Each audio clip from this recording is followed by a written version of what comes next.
Welcome to Rod Laver Arena for the first time in 2025. The next wave charity match, the Arena Showdown between the world number one and defending champion Jannik Sinner and the local favourite Alexei Popyrin. Opening week is underway. It is the build-up to the biggest and best Australian Open ever. Chris Stubbs with you alongside me is the lovely Laura Robson, former British number one. Laura, gee, it feels real now, doesn't it? It feels really real. This is where the action kicks up a notch. The players come out here for a practice match, but it's pretty serious because they've got the electronic line calling, the chair umpire, the ball kids. So yeah, they're going to be trying their best out here. That's it. And talk to us about the seasons that both of these players have had. Really, for Alexei, a breakout season in many ways, and Jannik really put his stamp on the men's game. Career-defining seasons for both of them. Of course, Jannik, defending champ, coming in here, finished the year number one, won Davis Cup. Kind of what didn't he win in 2024 was the question. But really exciting for Alexei Popyrin, coming into his home slam, seeded at a Grand Slam for the first time. He's a local, he's going to have the crowd behind him, so they're both going to be pumped up starting tonight. What do you think it would mean for Jannik Sinner to be back on this court where 12 months ago he claimed the title? Well, it was the way that he claimed it, wasn't it? The fact that he came back from 2 sets down, it was electric, the atmosphere was incredible, he played some of his best tennis, and then it spurred him on to do what he did for the rest of the season. So all good memories for him here in Melbourne, and I'm expecting a few more of them tonight. All right, and for Alexei Popyrin to be here with his home support, it's a big couple of weeks for him. Huge couple of weeks. He's been in Australia for a while already. He played Brisbane last week, but it's another level coming into your home slam, and it's best of 5, so it's going to feel different, and he'll be ready for it. All right, well, a quick reminder for you, it's not just about the great tennis, it's also about charity tonight. Our AO charity matches, we're supporting the Australian Tennis Foundation, securing a bright future for kids through tennis. Head to ausopen.com/ATF. But let's get our players onto the court. Jannik Sinner and Alexei Popyrin.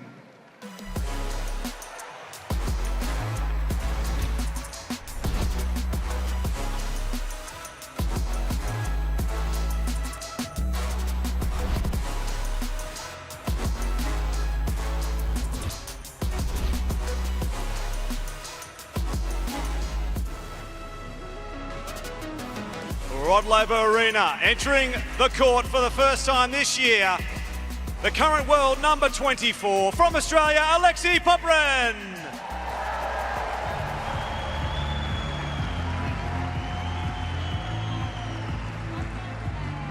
Alexei, welcome back to Melbourne. I feel like I'm going to know the answer to this, but this has to be your favourite tournament of the year. It has to be. In front of the home crowd, yeah, it definitely is. And your experiences here have been outstanding. I remember a couple of years ago playing on Cain. How can you get the crowd behind you? What is it about your game that they find so exciting? Hopefully they find, my aggressive game, big serve, big forehand, trying to keep the point short and sweet from myself. But no, I like to get the crowd behind me, and I'm lucky enough to be from Australia, so the whole crowd is behind me, and I can't wait for that to happen again this year. What are we going to see from you tonight? A bit of that, a bit of short points, big serves? Yeah, hopefully a bit of that and a bit of more serious play also. Best of luck. Thank you. And his opponent tonight on Rod Laver Arena is the current Australian Open champion, the world number one from Italy, Jannik Sinner.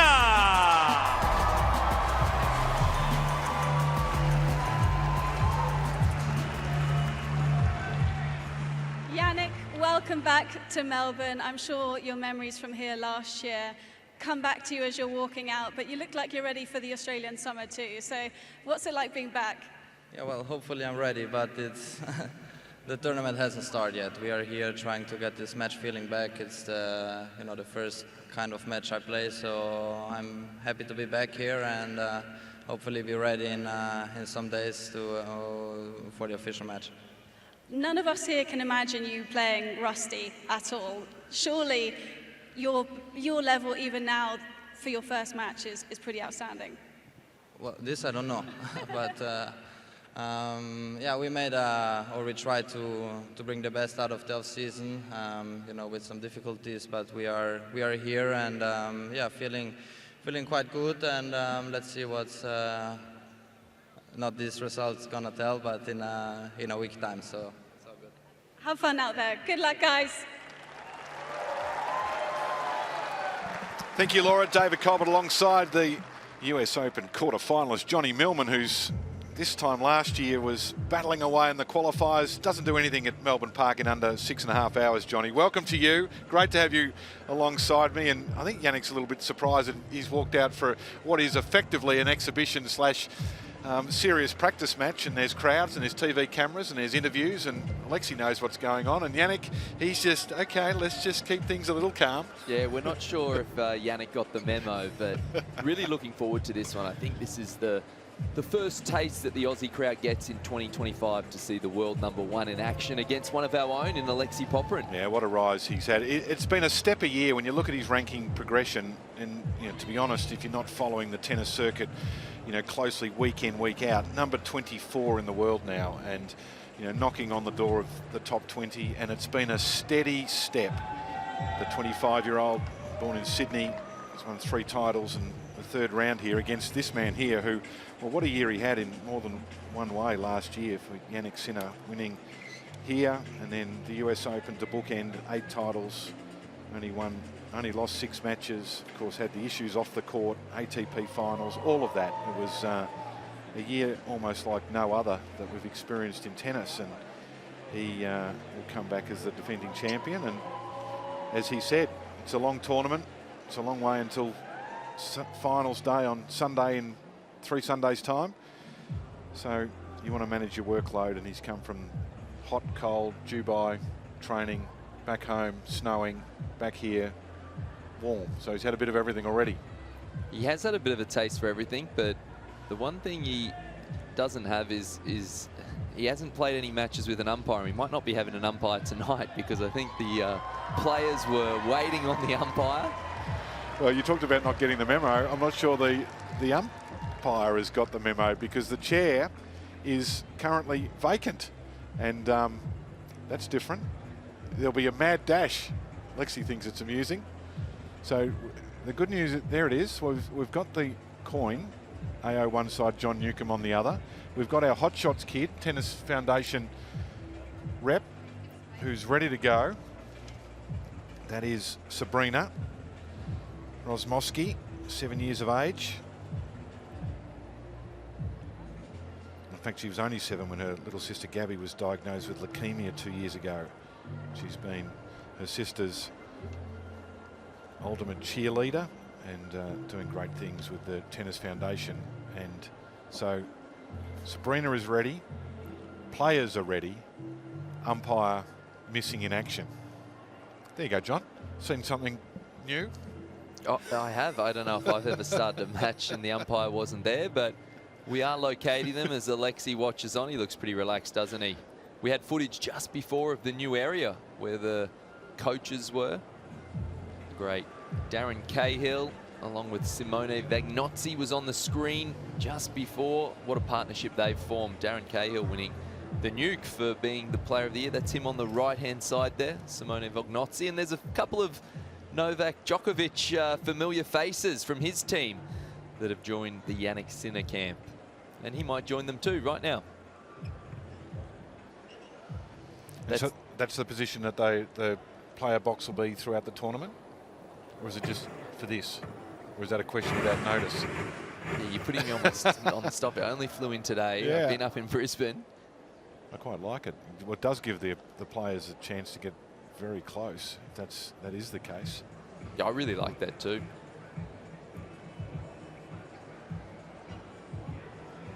So we're here throughout the week with a range of different events for the Australian Tennis Foundation, official charity of Tennis Australia and the Australian Open, supports disadvantaged children and communities through a number of programs, giving every kid the chance to play, no matter their background and circumstances, access to tennis, rackets, courts, etc. So it's great to see that of course the Australian Open in itself does so much for local tennis, state federations, tournaments around the country. John, you've been up in Brisbane and seen the benefit of that. I've been in Perth at the United Cup, Adelaide International in operation now, but Canberra and Hobart, tennis around the country, supported and funded through the proceeds of the Australian Open. And a huge crowd here today. Terrible day in Melbourne yesterday. Rain for most of the day, but nice day today. Good conditions. It's not too hot, mid-20s. And good crowd out. I called Cruz Hewitt up against Nikolai Basilashvili earlier, and it had a good, almost capacity crowd out on show court 3, and good crowd in here, and a lot of families in and around the venue as well. So the players are going to have their warm-up as we search for an umpire, and Laura Robson is down there. Maybe we should just send Laura into the chair. Absolutely across what's going on.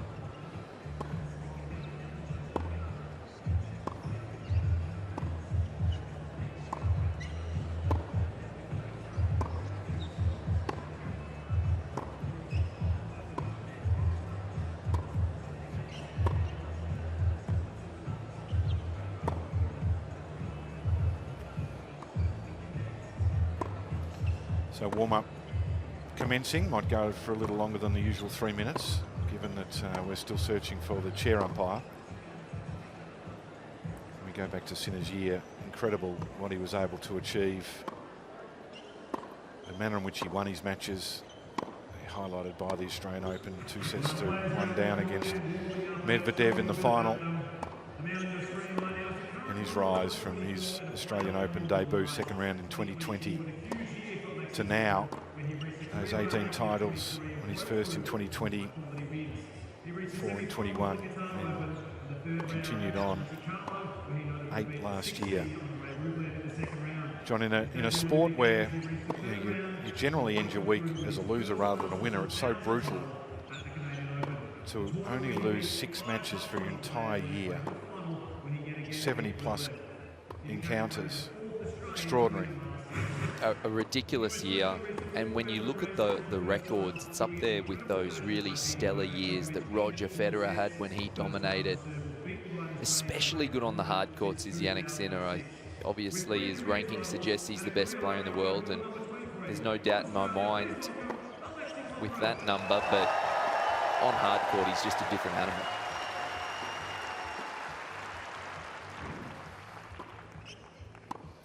Warm-up continues here at the Arena Showdown, Rod Laver Arena. Welcome wherever you might be watching around the world as we kick off our opening week. Evening activities. Qualifying commenced yesterday, managed to squeeze in a few matches after the early rain dissipated. As we take a look a little closer at Alexei Popyrin, 25 in the world, has been as high as 23. That came in August last year, courtesy of his strong results throughout 2024, highlighted by the win at the Montreal Masters. Beat 5 top 20s. Chair umpires arrived. That's good news. Has opened up his 2025 season in Brisbane. Lost in the first round there against Matteo Naldi of Italy in straight sets, but he's had a hit out. And here's Sinner, who finished off his year with winning the ATP finals and then leading Italy to the Davis Cup victory. That record of 18 singles titles, the world #1. Last year won the Australian Open, Rotterdam, Masters in Miami, Cincinnati, US Open, Shanghai, and the ATP finals. We were talking just during our break, John, about his record last year, and just the 6 losses, 73 wins, and he's playing serious opponents in every tournament, every week. Extraordinary.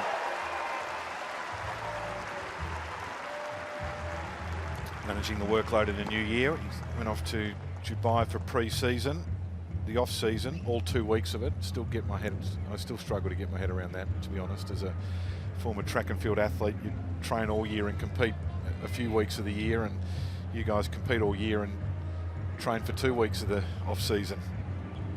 Yeah, you're right. I was speaking to him actually in the restaurant just before this encounter with Alexei Popyrin, and as we see the head-to-head, Popyrin actually leads this 1-0.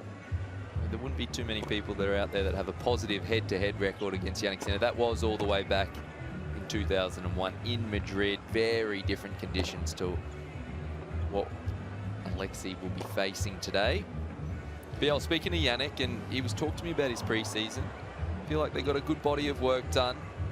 like you touched on, you only get a few weeks, don't you? 2 weeks in Dubai, got back home for a few more days just to shut it down, and then got out here nice and early, as was the recipe in 2024 when he won the Australian Open. He got here nice and early. He's been well acclimatized to these conditions already. And he came out last week when it was warm too, which does help because Dubai, different sort of heat there. Winter in Dubai now, but still warm. 24 degrees today, and it has some bite in it at 24, but it has a serious amount of dehydrating effect when it's as hot as it was on Saturday and Sunday. The warm northerly breeze that strikes down under, so that helps, no doubt about that, as does the draw, and depending on where you're playing, and if you're in the early morning or late afternoon, blistering hot. If you're playing in the evening, it's a little more suitable, the conditions. But John, as you know here, if it's a hot day, the court temperature remains high, the environment is still warm well into the evening, and managing your hydration, energy input, output, recovery, all of that is super important over a Grand Slam. And especially on this court at Rod Laver, it gets a lot of sun for a court that's partially covered. This roof, obviously fully retractable, can close, but for a large bulk of the day, Rod Laver Arena gets a lot of sunlight. So when you get those warm days, the conditions become a little bit livelier, a little more juice in the court. Generally speaking, that would favour someone like an Alexei Popyrin, who is a really big 1-2 punch player. Sets up by his serve, looks to find forehands, stay on top of the baseline and dominate play. And it retains its heat too, the court surface. When you're down there, you can feel it coming up and enveloping you, and even on the sit downs, etc., it's still there, and you do notice it. So we're not too far away from having the toss of the coin here. Sabrina Razmovsky coming out now. Can we do this quickly, and then you can carry on? I know you're already in the warm-up, but let's just do the coin toss quickly. But before I get into the match format, please meet little Sabrina here. She will help us with the coin toss.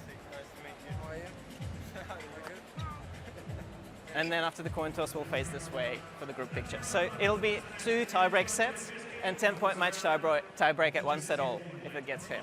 And I know, Sabrina, you know who you're going to ask for the coin toss, right? Just show both sides to Jannik here first, both sides of the coin. Show one is John Newcomb and one is AO, right? And then, yeah, she wants, and then ask.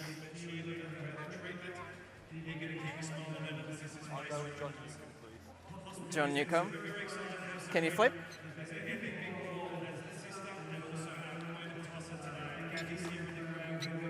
And it's AO, it's Jannik's choice. Come. I know you can choose. Defer? Serve? This end? Okay, just group forward this way, facing this way, please, Sabrina.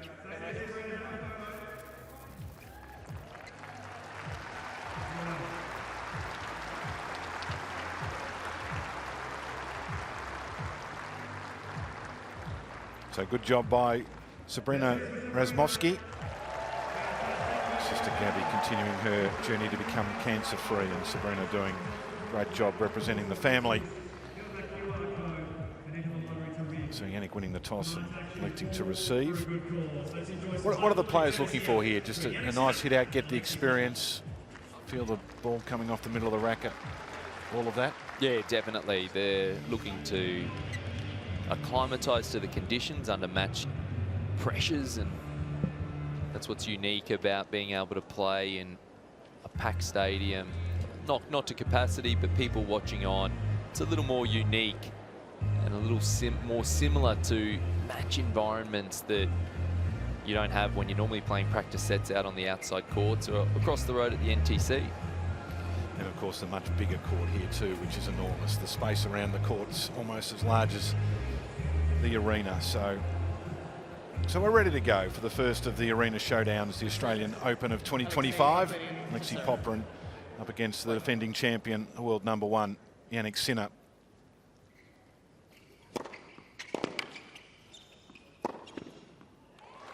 And for Alexei, after the first round exit in Brisbane, you go to the pre-lead-in tournaments and you're thrilled if you get all the way, but sometimes you just want to have a couple of hit-outs, but you'd probably prefer more than one, I guess.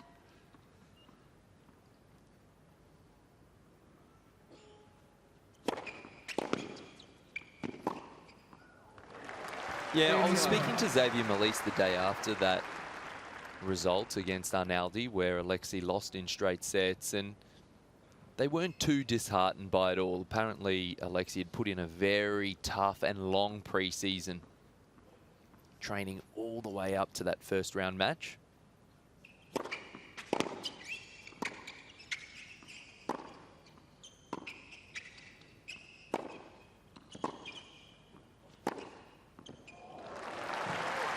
Xavier Malisse made mention that he thought Alexei started well, but perhaps fatigued just a little bit. They continued to train through that, and now they start the tapering process.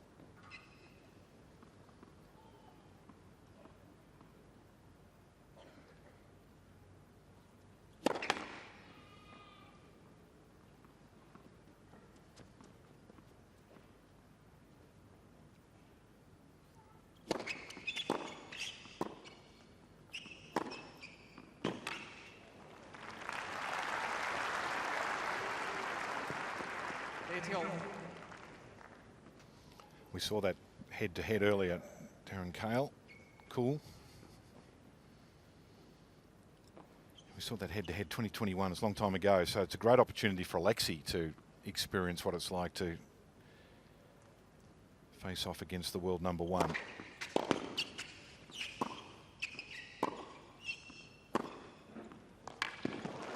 Same guy, but I would imagine the ball comes off the racket a little different in 2025 than it did in 2021. Yeah, it definitely does. You've got a much more polished player up the other end now. Madrid conditions are also extremely different, and perhaps we can go into a bit of detail after this point.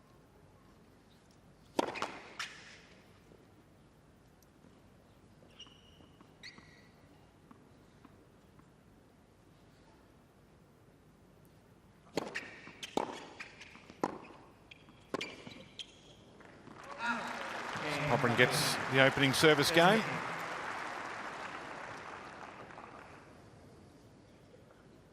Yeah, and you'll find in Madrid, one of the quickest clay court events of the year. It's a Masters event, so just sits underneath that Grand Slam level. What makes it so quick is Madrid is actually at a little bit of altitude, so about 300-400 meters, and makes a significant difference. The ball flies through the air a little bit quicker. You also get a fair bit more bounce off the surface. So Alexei uses those types of conditions to his favor. Normally plays pretty well in Madrid, and it's very effective against someone like a Jannik Sinner, who likes to be ball striking at hip height. If you can get it jumping on him, you can have a little more success.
The Jannik Sinner serve has been a shot that he's worked on tirelessly throughout his career.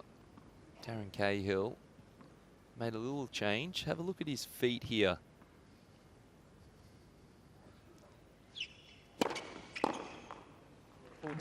He does the step up technique, so he drags that back foot up.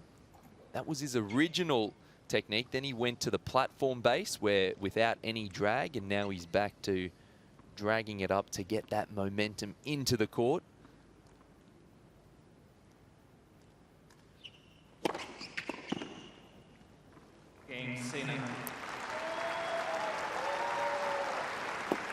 Comfortable opening service game for the world number 1.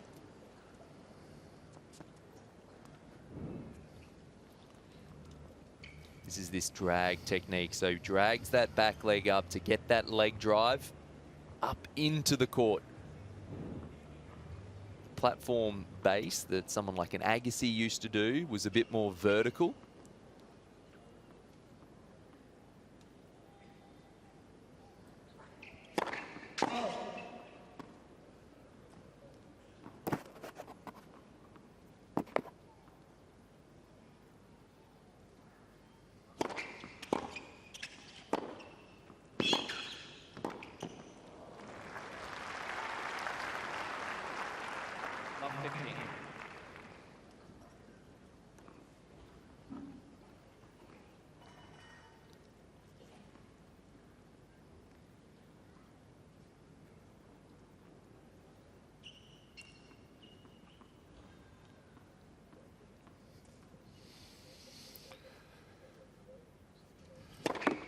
Let's first service.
A couple of times he's been into the net now, Popyrin, and experienced the firepower of Sinner.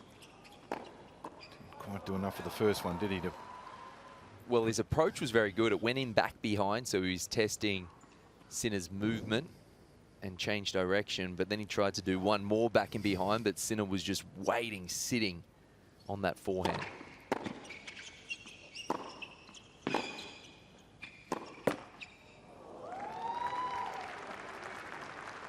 And as the match progresses, keep an eye out for Jannik Sinner's wide forehand and backhand. He's so strong moving out wide. He slides off both legs, so he can really plan on both the forehand, on both the left and right leg.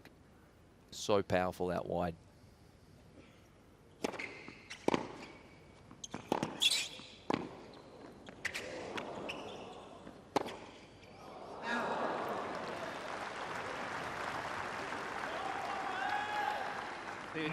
Most of that ability on both sides comes from his younger days growing up in the Alps and the Dolomite region, and skiing and football, these two major things. But if you're a good skier, you've got to be good. Adductors inside of the legs.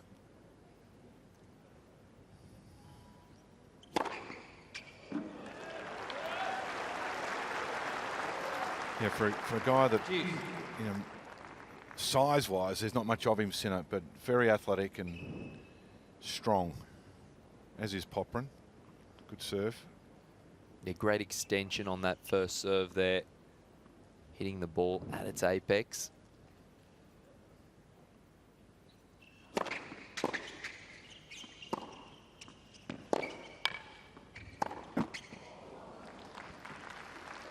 Advantage Sinner. Speaking of that movement, a lot of players are a lot more comfortable open stance sliding out to their forehand wing. Very few can do it on the backhand side. Someone like a Grigor Dimitrov can. And this guy, Jannik Sinner.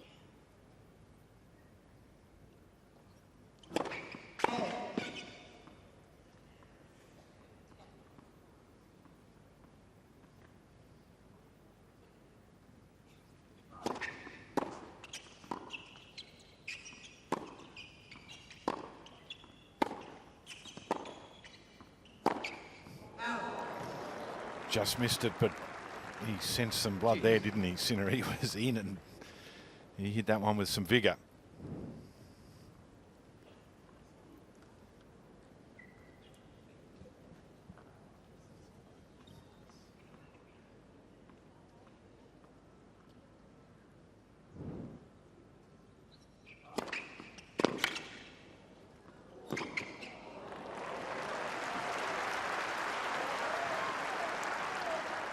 Advantage Popyrin.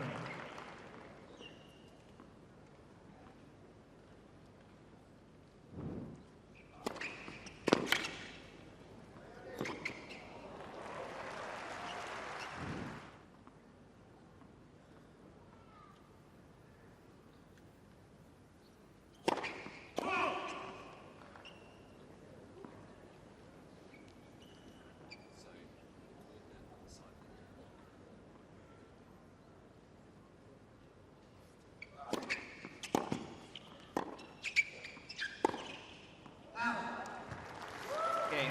So Popyrin saves 3 break points. Popyrin leads. Holds 2 serve. games to 1. On serve, 2-1, opening set.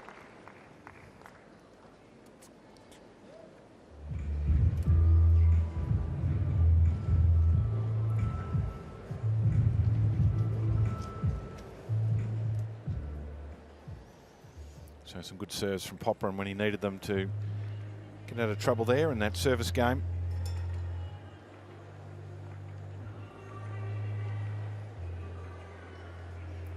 Crowd continuing to build in here.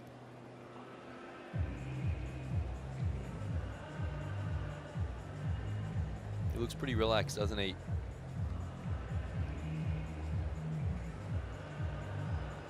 It's got to feel good coming back. Rod Laver Arena, defending champion. Week before the tournament starts, so those nerves haven't quite kicked in yet. It's a nice time to be at a tennis tournament. Reminder that we're here for the Australian Tennis Foundation, the official charity of Tennis Australia and the Australian Open, supporting disadvantaged children and communities through a number of programs, giving every kid the chance to play. The ATF aims to ensure no matter what your background or circumstances, you've got the opportunity to access tennis, and you can support the Australian Tennis Foundation by going to ausopen.com/ATF.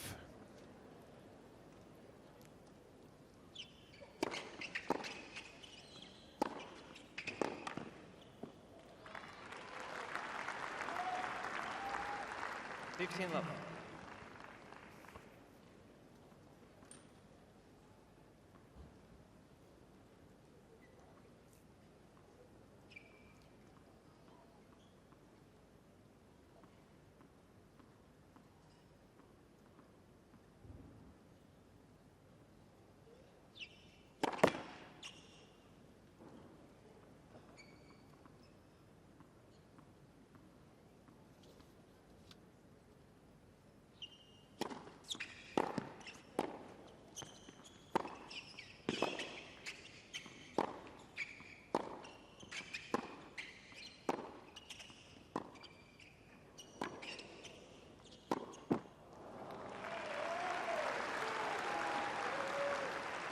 About the feeling of coming back into Rod Laver Arena. It's going to be a fascinating year for him, given his success last year. And still just 23 years of age. He's defending this title. He's got the issue of the WADA appeal, which will be relentlessly presented to him in every press conference he goes to by rabid media.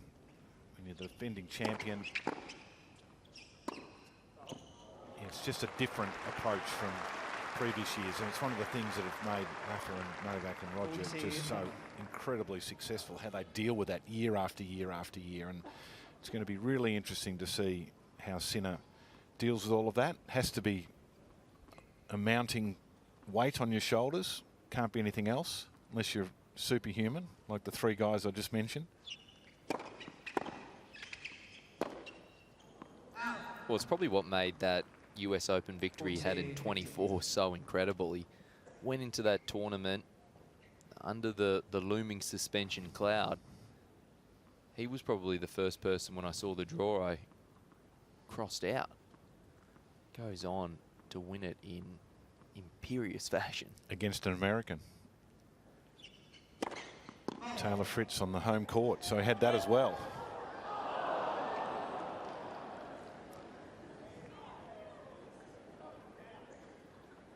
Wait, please.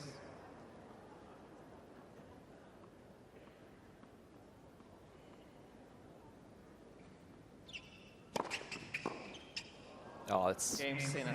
really smart serving there from Jannik Sinner to hold serve and take this one to 2-all. He notices that Alexei Popyrin wanted to take that one early. Alexei got his big frame inside the baseline. Jannik slides it in quick to Popyrin's body backhand, jamming him for time.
Good serving from Popyrin. Holds to love. Leads 3-2 here.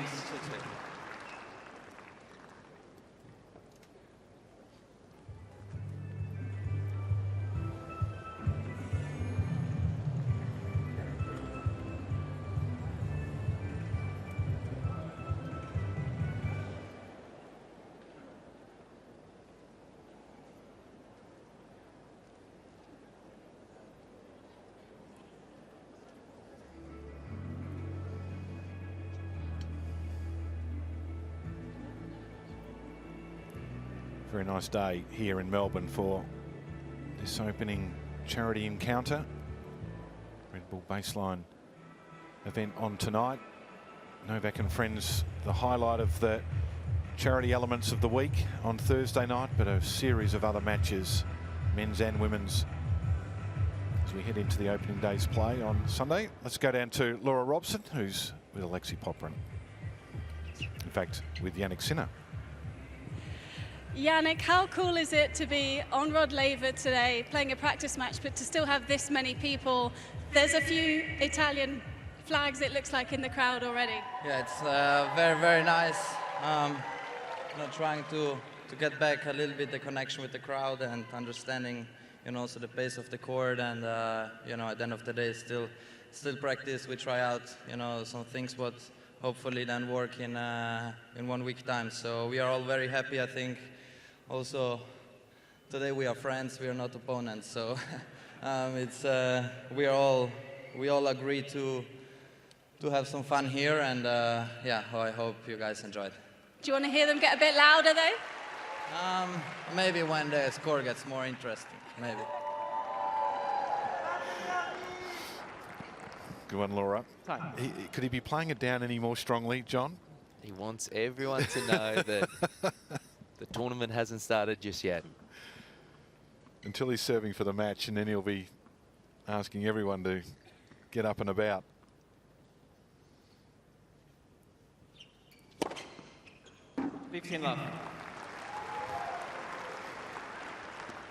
What is very valuable to both these players, though, is court time on Rod Laver Arena. Now, Jannik Sinner will be the practice test favourite. He will get allotted a fair amount of time on this court, given that he's going to play the majority of his matches out here.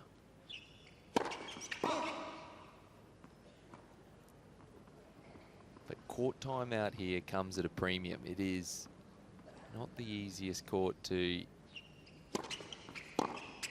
book.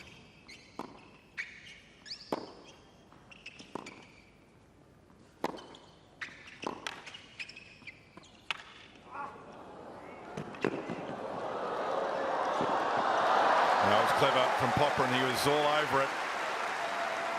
He was able to respond to the drop shot with one of his own. Oh, and we see Xavier Malisse. He didn't get the memo that there's a little coach's designated area, but this was a really impressive shot here from Alexei Popyrin because he's moving so quick to the ball, but to still have that depth touch when he gets there.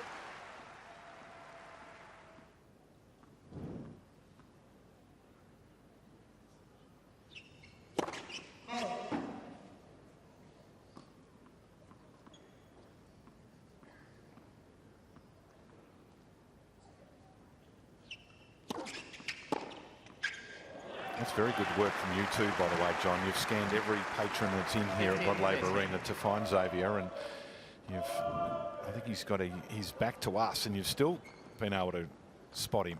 It's because I'm jealous of his hair. I'm fighting a receding hairline, and he seems to be growing it. Okay, well, you've both got me covered. Bald is in. Didn't you know that? 2025. Oh, I'm hoping so.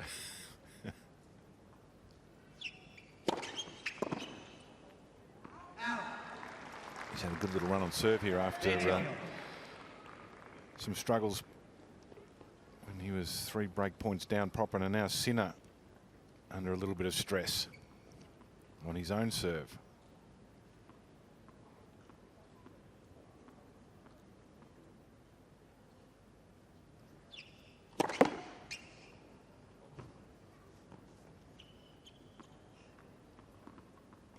Net first service.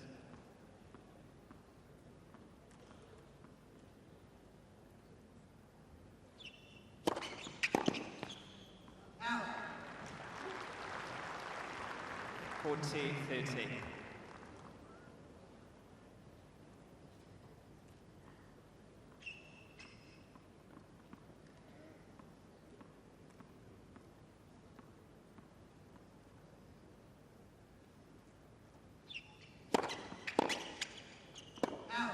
Game Sinner. 3 games over. We're still on serve here, 3-all.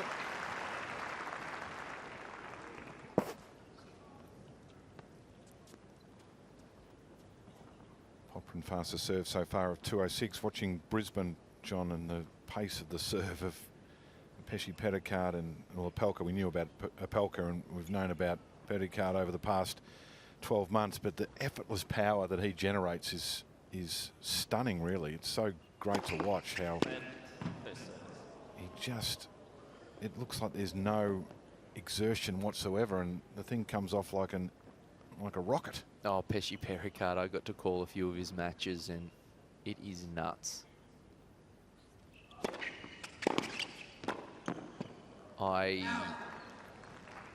was calling his second match that he played, and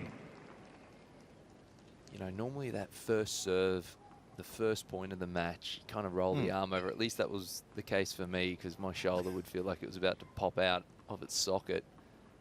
And he just laconically steps up to the line and serves a 232-kilometre-an-hour rocket. Almost unfair. Yeah, well, it's just the mechanics of it and how easy that pace comes is the thing that impresses me. It's a thing of beauty.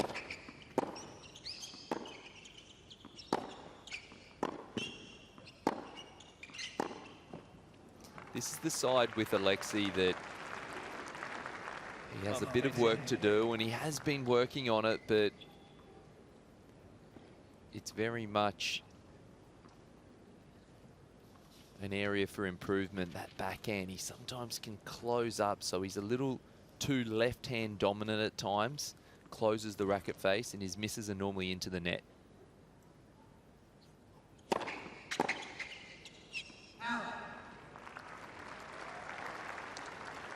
15-13.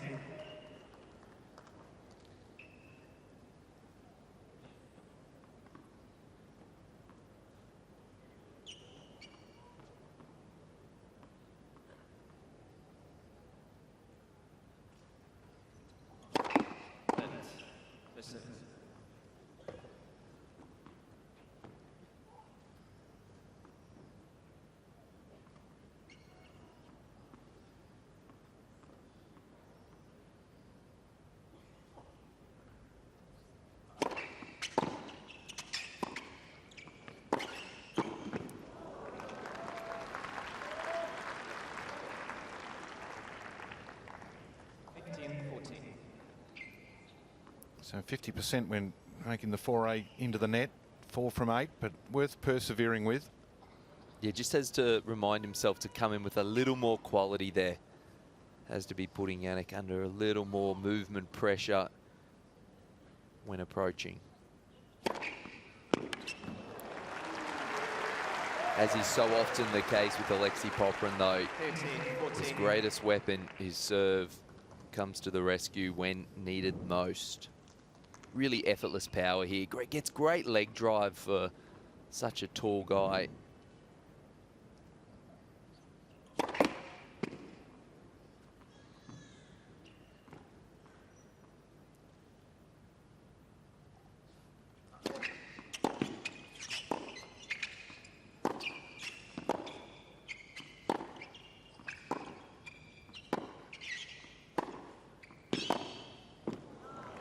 We've seen that a bit from Jannik Sinner. Usually one of the cleanest ball strikers on both forehand and backhand wing. Hasn't found the middle as often as he'd like, especially on that forehand side. That's just an indication that he hasn't quite picked up the pace of the court just yet. On that occasion, he'd already finished his swing by the time the ball got to him. So thinking the ball's going to get onto his racket a little quicker than it has. He's also 0 and 5 on the break point opportunities so far. So he's getting the chances, hasn't been able to convert them just yet. And that, of course, is a combination of some of his play, but the excellent serving of Popyrin when it's been required. We've got a game point here.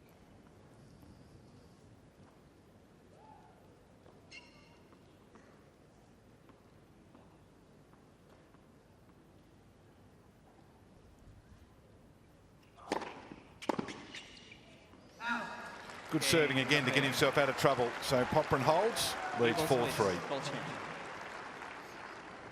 Popyrin leads 4 games to 3.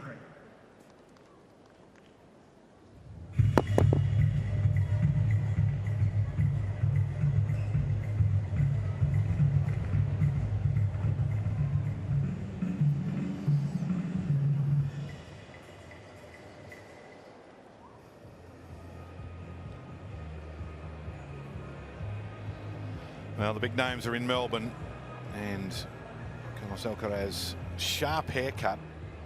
Caroline Garcia stopped to say hello.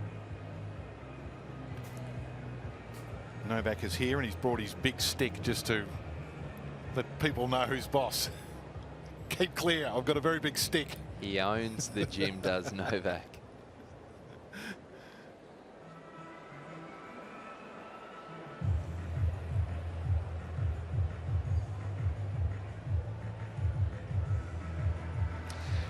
Well, it's a great opportunity to step in while Alexei's just taking a drink and find out how you're going. You said to me just before you wore the wrong colour. It's a bit warm. Yeah, I chose to wear all black today. It's a bit warm today to wear all black, but you know, I'm loving my fit though. Mate, to be here, Rod Laver Arena, with the home fans behind you, playing against the world number one, this is a great opportunity. Yeah, it definitely is. You know, it's good preparation for Aussie Open. You know, trying to get into match rhythm. Last week wasn't too good for me, but you know, I'm looking forward to trying to get some more match practice on my belt, and especially this is a great opportunity against you know, the best player in the world. We'll see if we can get a Poppy chant going, get out there and go well. They began already a little bit, but maybe we get it going again.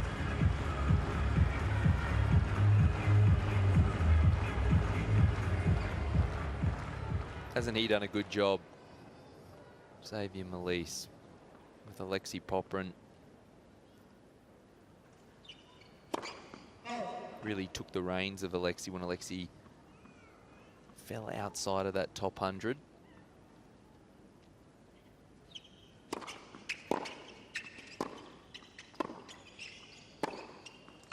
And he divides coaching duties with Neville Godwin, who's had plenty of players, Riley Opelka, Kevin Anderson. I asked Alexei how that works, and he thinks that both coaches have zero ego.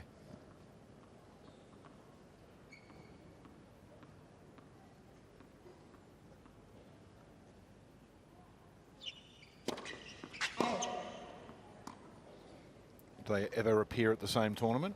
Very rarely. Share the workload, about 20 weeks a year each.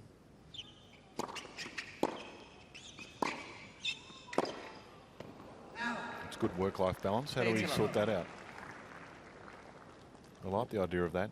I don't mind that either, but Alexei must pay well.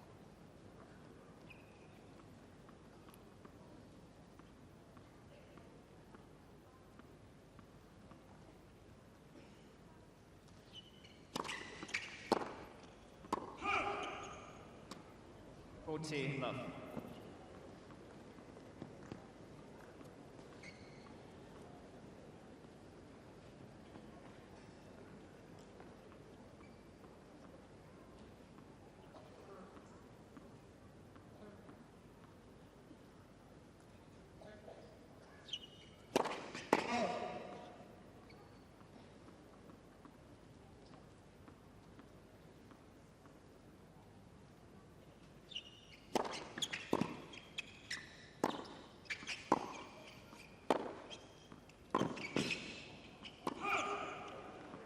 Sinner. Easy service hold for Jannik Sinner. 4-all, this opening set. Just a reminder, we play 2 normal sets here. We go to a standard tie break if required, and then if it's a set all, then we'll play the match tie break to 10 points to determine who takes home the crown at the first Arena Showdown. And if you are watching and would like to support the Australian Tennis Foundation, it's while we're here. The details are there to help young kids from disadvantaged backgrounds get access to the game. A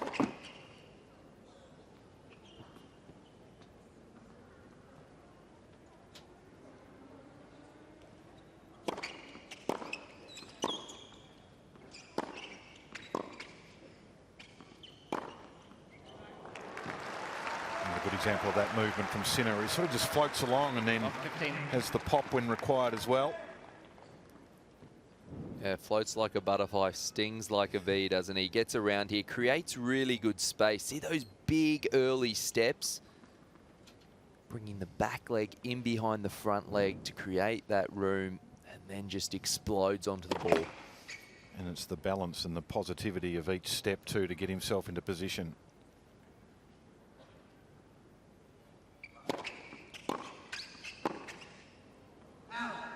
Spent the week in Perth watching Coco Gauff at close range, and her footwork's extraordinary.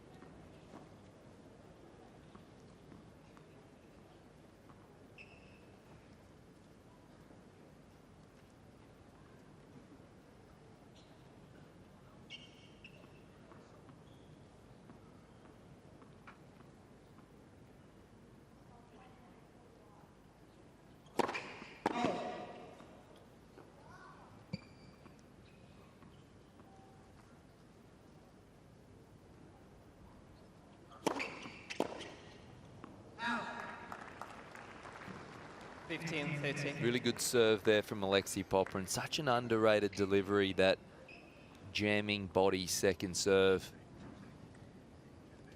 And Alexei will be really happy with his second serve win percentage. Close to 60%.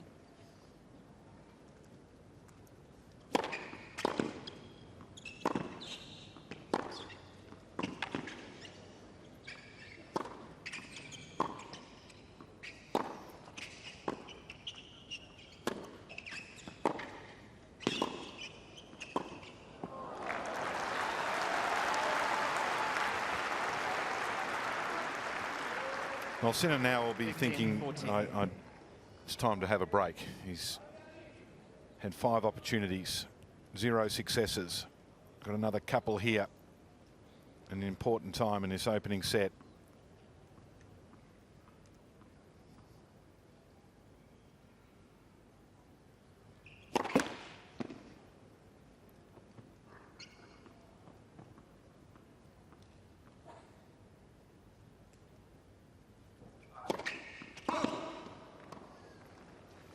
It's not the way that Popyrin wanted to see that streak broken.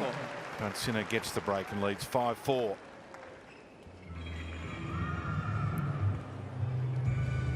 Unfortunate double fault, his first. Oh, have a good look at the Jannik Sinner camp here in the back row. If you were a Novak Djokovic fan, those faces would be familiar. Back left is Uli Badio. Now he's Yannick's physio now on the right-hand side. That's Marco Panici. He's in charge of all of Yannick's strength and conditioning and movement. And up the front is, of course, Darren Cahill. Hasn't he had a few players? What a coach. Has to be one of the best in the world. Simone Vognazzi, former ATP player, got to about 200 in the world. Obviously has formed a great partnership. Oh, he's over there on the left, actually.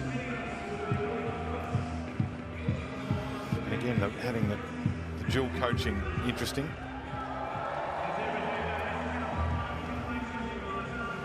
Busy time around Melbourne Park. Got all of the players in the qualifying. A few of the big hitters there. Aryna Sabalenka, Coco Gauff getting herself limbered up. Wasn't she impressive in Brisbane, Aryna Sabalenka? Time. And like Sinner, Australian Open, US Open, winning the 2 hardcourt Grand Slams last year. And you would imagine when Coco Gauff's going to have a fair amount to say about the women's title, but Sabalenka as the defending champion.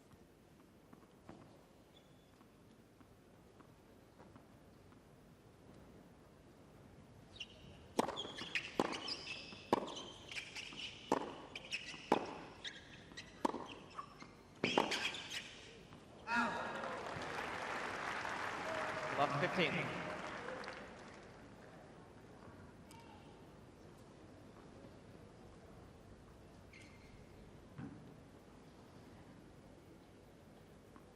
It is the unique thing about a tennis tournament, John, that now the place is absolutely at capacity. The courts are bursting. You've got all of the qualifiers. You've got the main protagonists here. But when you get down to the last couple of days, it's empty. No one here but the protagonists in the semi-finals and finals, and of course final day. It's a ghost town. All of those places that were absolutely packed, you've just got the ones that are fighting for the title. It's completely unique.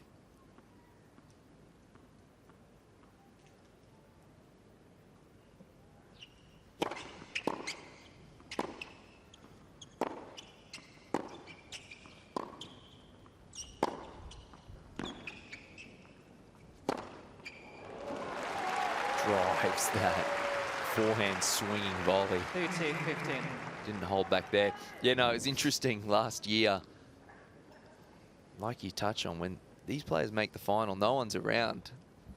And so it was Leighton Hewitt that warmed up Jannik Sinner for the final. And I got the call up to warm up Daniil Medvedev.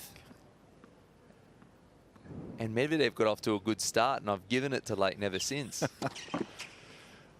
What an experience, hey? That's you're right. It's so different to any other sporting event where you get to the big final and everyone else has gone home.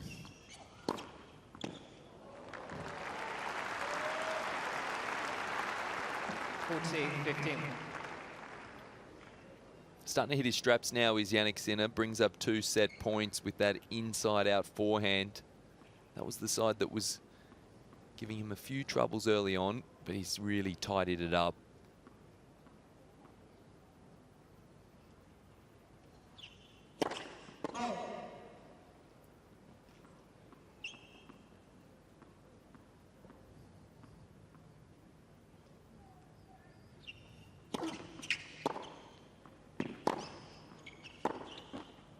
Game and first set. So Sinner, 6 games. 6-4. Kind of feel like he went from second to third gear there for a little moment just to do enough. 41 minutes takes the opening set.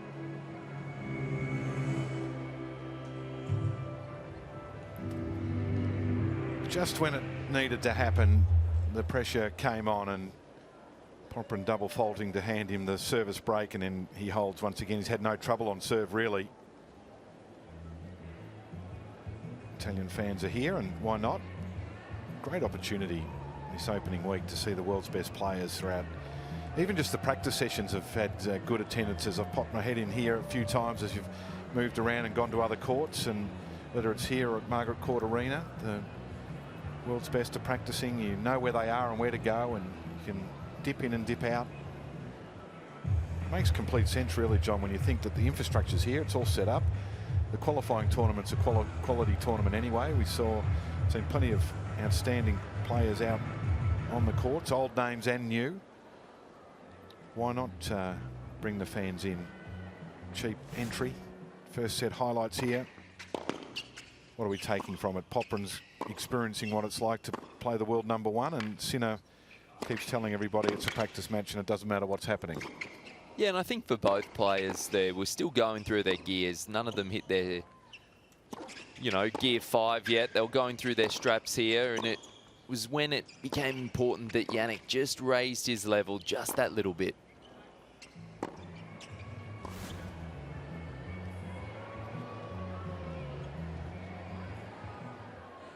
Jannik, so far so good. 6-4 set. What did you make of that? Good to get the break at 4, all right.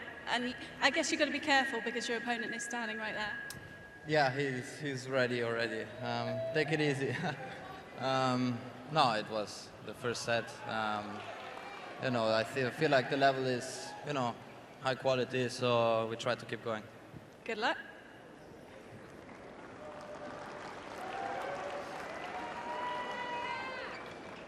Second set, Popyrin to serve.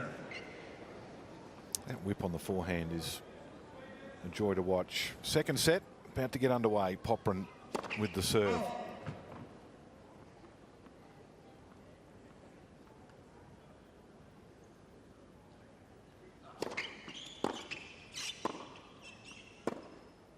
Out.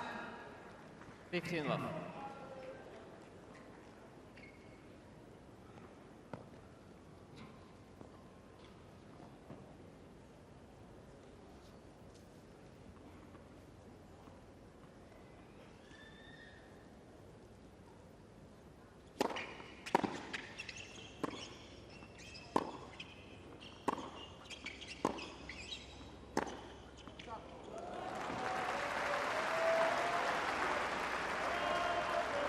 And I think if Alexei wants to take anything away from this practice set is in set #2 is just to be a little more aggressive and a bit more proactive out of this forehand corner. That's where the winners come from.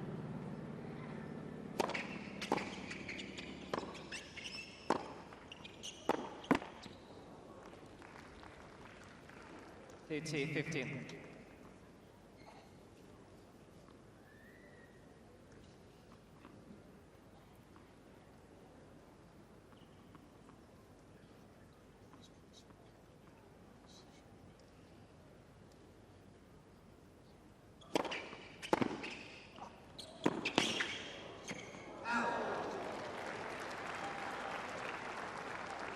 30 all.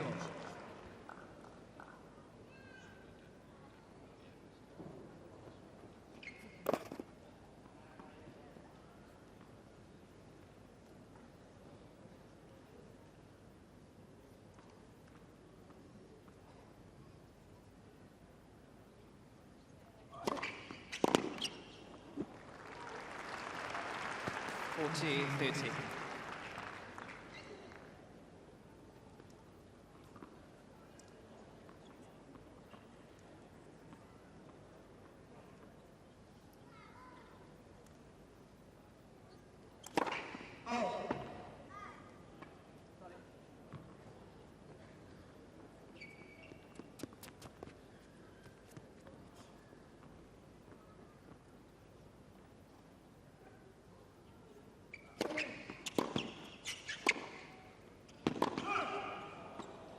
Juice.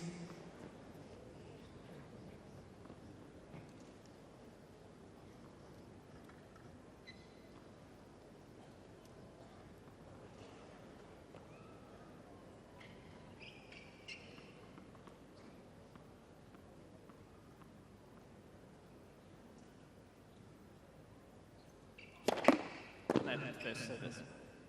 Out.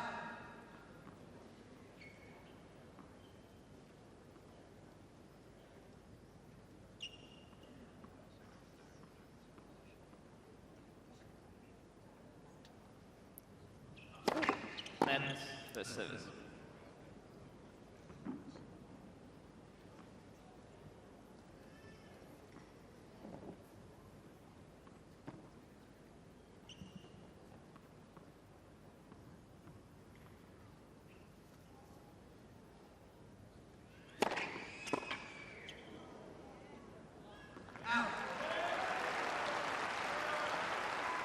Advantage, Popyrin.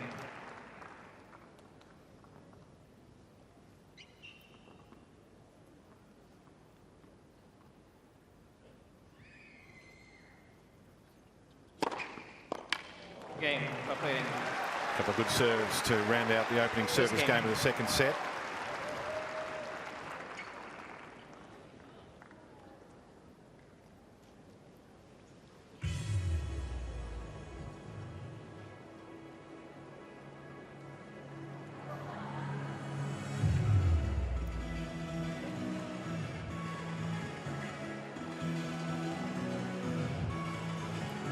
Degrees at the moment in Melbourne. Warm up as the week goes on. Of mid to high 30s, 36 on Saturday. A little bit of rain forecast for Sunday, which will be the opening day of the tournament. Hopefully not over Melbourne Park. That's impossible. Yeah, it was said wishfully. They are the worst days as a player, these rainy ones. Nothing worse than warming up about 6 times. You've got to be good at doing nothing, don't you? For long periods. Nervous toilet stops. Try to conserve a bit of energy. Really, really challenging. 15. I had a match against John Isner at Roland Garros, and it lasted 3 days because of all the delays, and Roland Garros back then didn't have any lights on the court, so then there were delays because of light. Only to come back and face 220 km/h serves.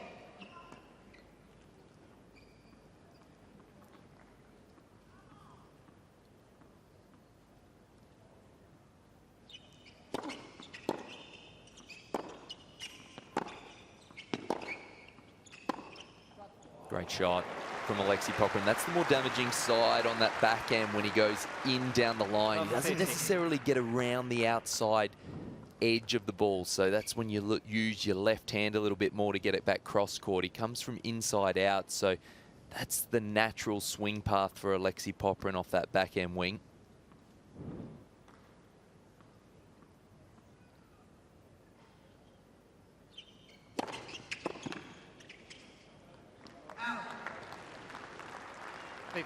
Going back to the weather, I think that's what makes the Australian Open such a challenging Grand Slam to win.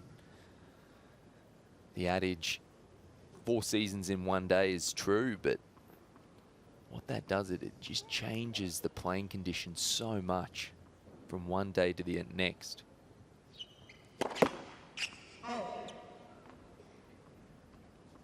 Whereas you get a lot more consistency, say at a US Open.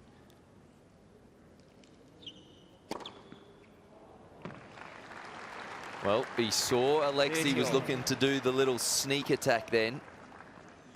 Alexei left just that fraction early to cover the back end, tried to get around to hit an inside-out forehand.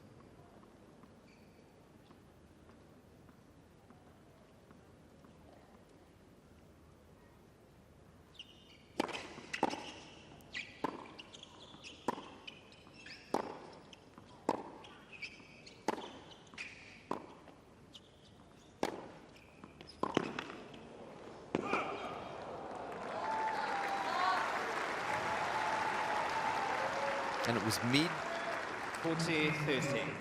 Midpoint in that rally where Alexei was just a little too middle corridor with his back, and he was trying to get it cross, but that's what we talked about before, not quite getting around the outside of the edge of the ball. Allowed Jannik Sinner to get a forehand in the middle section of the court. Game Sinner. So One game Sinner all. holds his serve as he's done throughout. 1-all.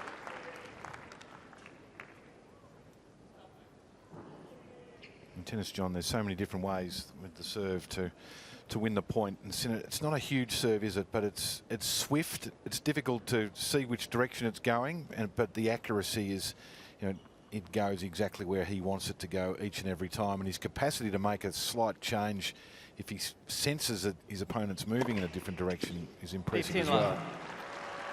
Popyrin opens with an ace. It's also what he does under pressure. And if you're going to win a Grand Slam and be world #1, you have to serve well under pressure. Produce your best serving when it counts. Someone like a Roger Federer did it time and time again.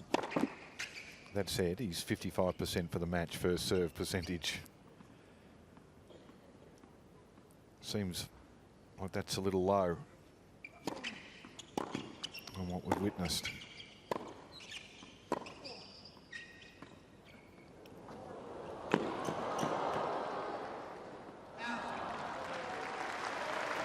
It is low,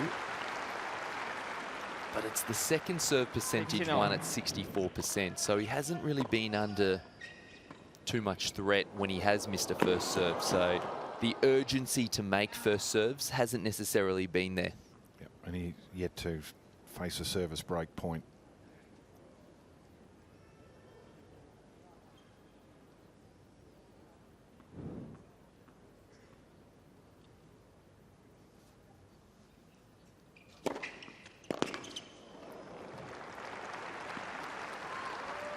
Let's see, 15.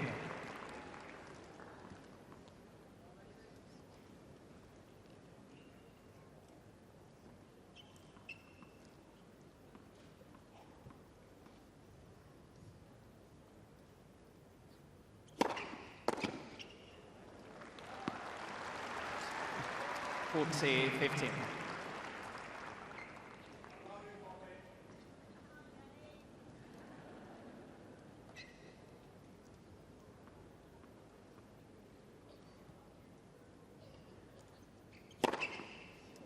Game Popyrin. Good service game from Alexei. 2-1. Popyrin leads 2 games 2-1.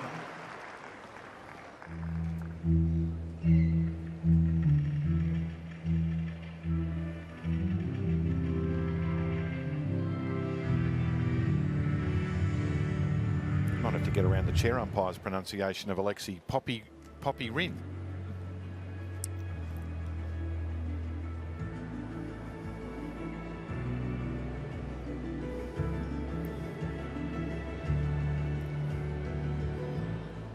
Let you take Are those they Alexei's team, or are they just randoms that have come in and decided to take the spot in the coach's box? That's at the far end. We've seen Sinner's camp. Must be friends of Alexei, because I didn't see them in Brisbane.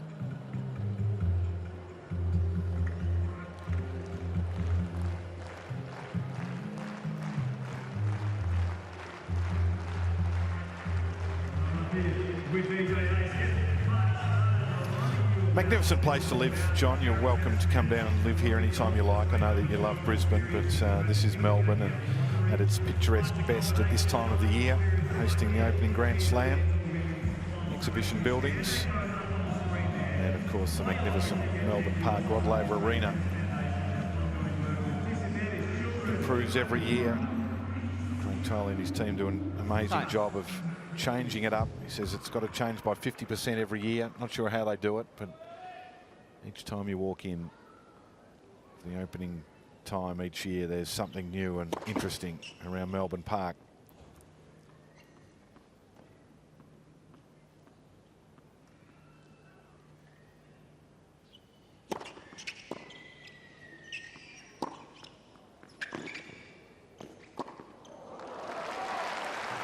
And I think we'll see more of that in 2025.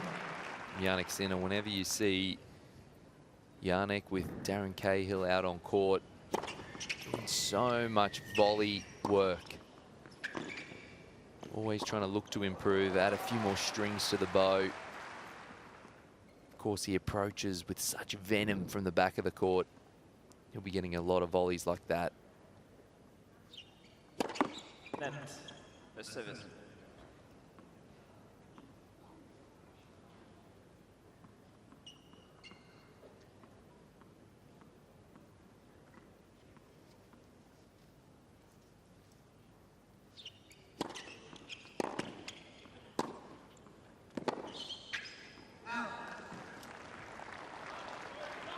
Please, hello.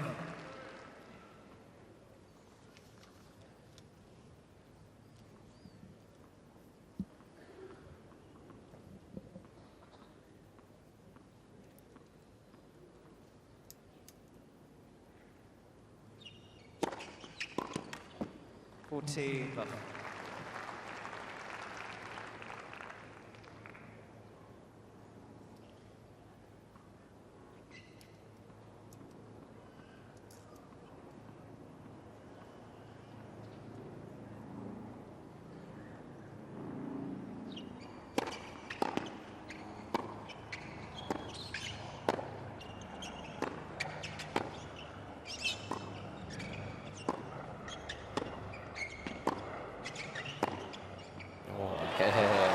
Alexei Popyrin.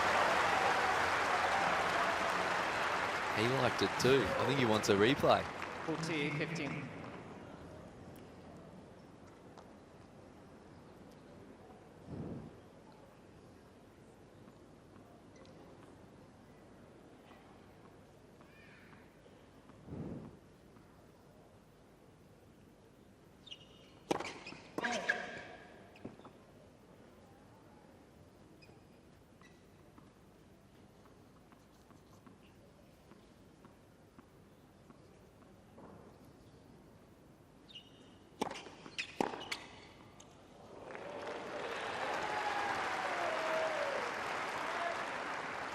Thirty.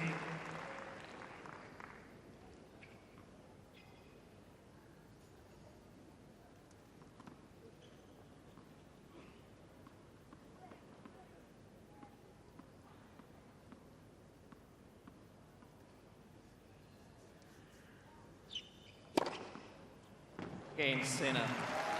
Well, a strong service game from Jannik Sinner. A little frustrated with his effort of just leaving one go that hits the line right under his nose, but you can see he's looked back at the line a couple of times. Did that really happen? I don't think he had much say in it, to be honest with you. That thing came back like an absolute rocket. And it's that type of firepower that propelled Alexei Popyrin to win that Masters of title in Montreal, first Australian to do so since Hewitt about 20 years ago. 15 love. He was so impressive in that tournament, was Alexei, ranked 62 going into that one.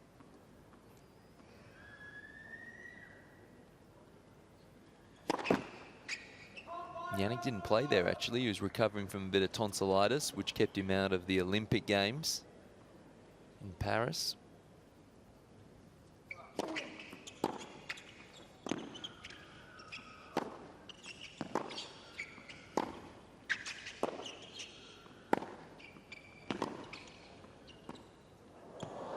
And of course, when Alexei has to go and defend that title, he won't be doing so in Montreal. The only Masters event to alternate locations. So when the men are playing in Montreal, the women are having their Masters event in Toronto, and vice versa. And it actually makes a big difference. Conditions in Montreal and Toronto are really different. Makes defending a little bit tougher.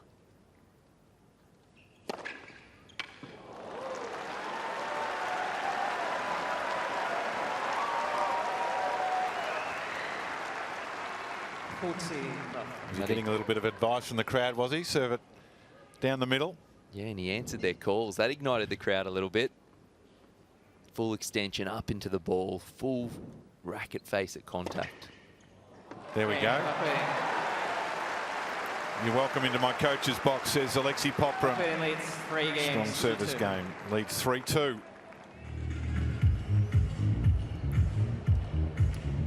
That's what we're here for.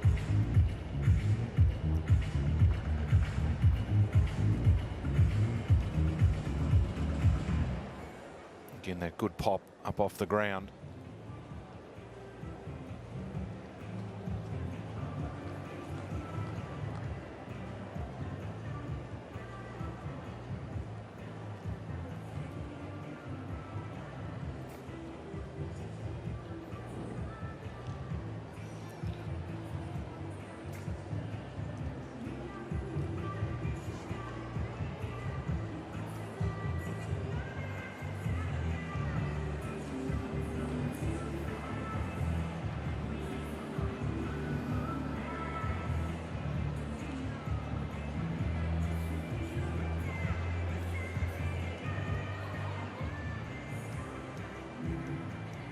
Going to have a quick chat with Alexei Popyrin once again. Alexei, you have some supporters just a few rows back there. You're getting some advice and they're pretty happy about it. Perhaps a new coach. I'm sorry, he didn't give me advice. He said, you can't buy a first serve. And then I served 2 aces, and then I pointed at him. So thanks, buddy. Gave me some extra motivation there. At this point in the second set, 1 set down, do we start a poppy chant? Do we need a poppy chant? Make the most of this home crowd. Well, if you guys want to do it, I'm more than happy to listen to it. So 3, 2, 1. Poppy, poppy, poppy.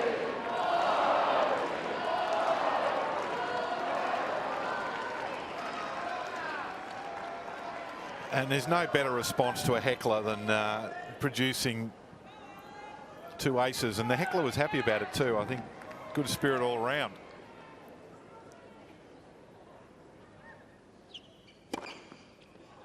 It does take some courage for a spectator to tell one of the world's best tennis players that they can't do something, John. Especially when you're 12 years old. The Yarra Glen Tennis Club up in the Yarra Valley. Now famous for their heckling. Yeah, nice work from Popyrin at the net. Needed to use all of the long reach there. 15-all.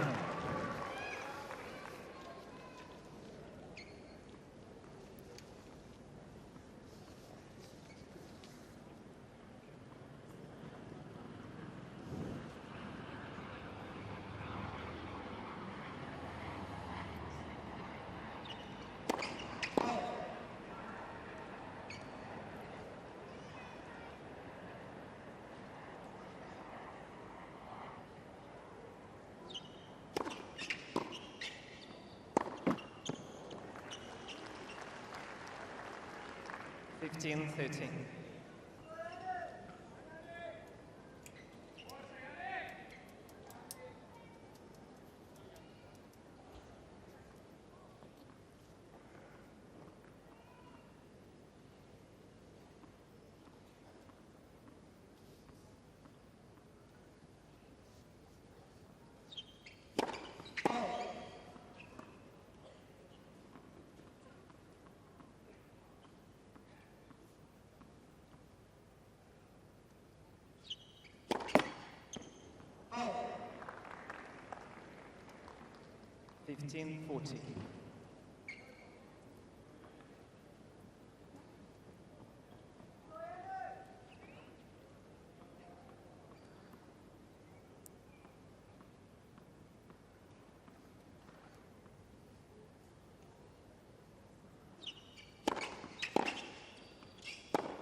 game, Popyrin.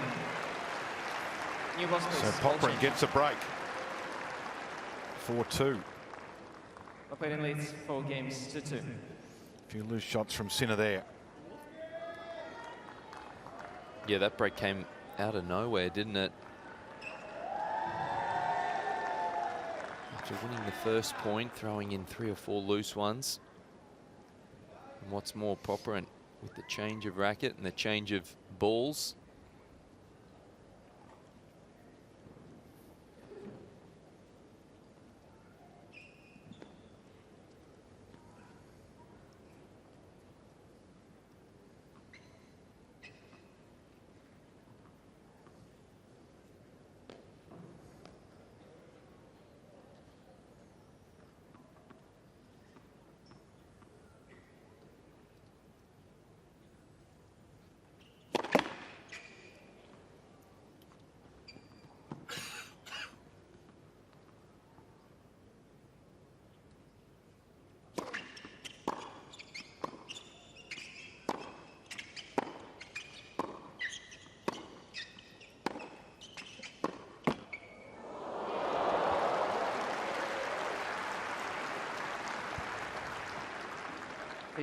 Love.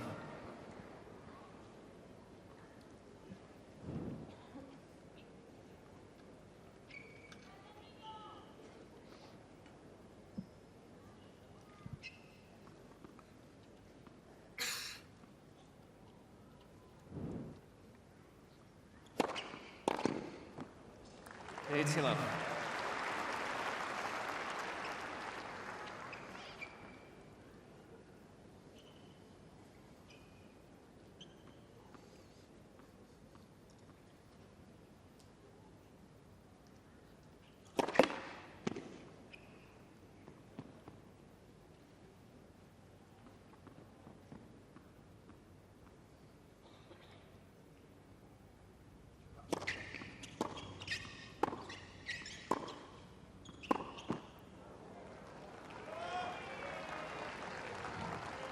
It's 15.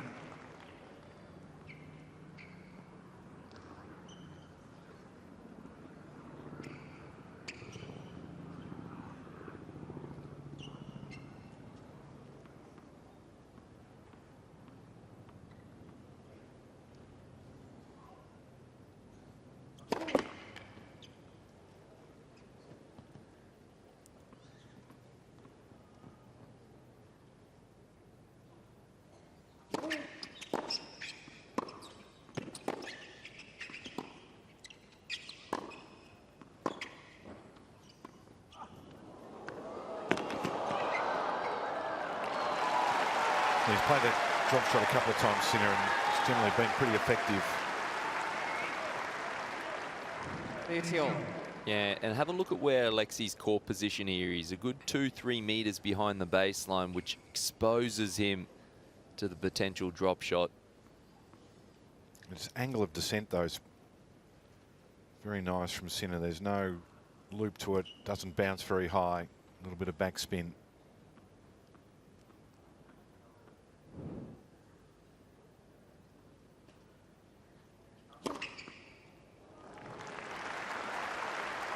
Popyrin has hit this serve especially well. He cuts around the outside of the ball, takes pace off it. His average first serve speeds up near 190 kilometers. On that occasion, 170.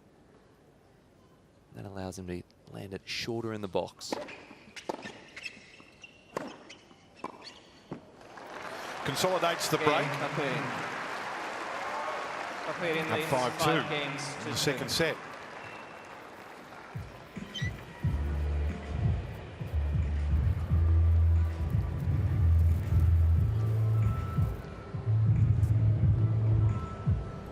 Stefanos Tsitsipas in town, always a popular figure here. Huge Greek population in Melbourne. Yet to see the annual appearance at Stalagmites, the souvlaki shop, of which there's a Tsitsipas on the menu. Wouldn't mind one in the commentary box right now, actually, John. That'd be tasty. Vika, former Australian Open winner. Victoria Azarenka She graced the courts in Brisbane under a bit of an injury cloud. She's got plenty of time to get herself right, though.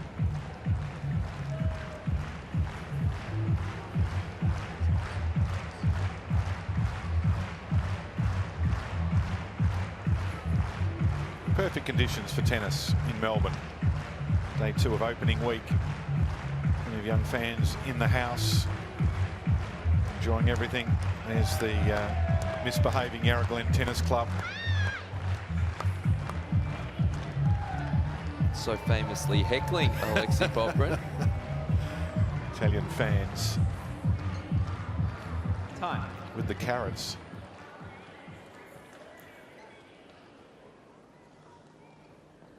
Down a break here. Sinner won the first 6-4.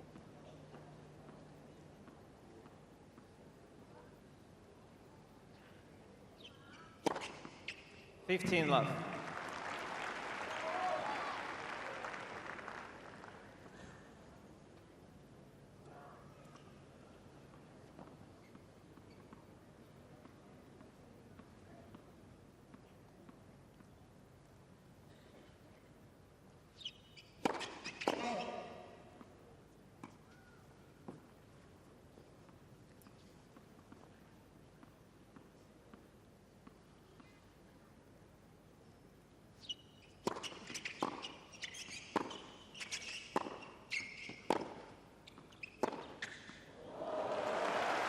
He does that well, doesn't he? He creates a very sharp angle from the middle of the court. 15-0. Yeah, almost compresses the ball. It's coming from more of a height, so doesn't necessarily have to whip it with topspin. Can hit it a little bit flatter and still manage to cut sideline.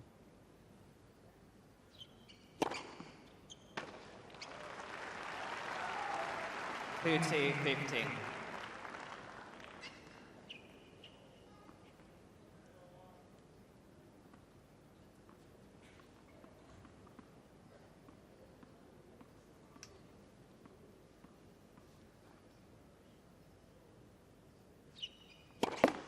That's first service.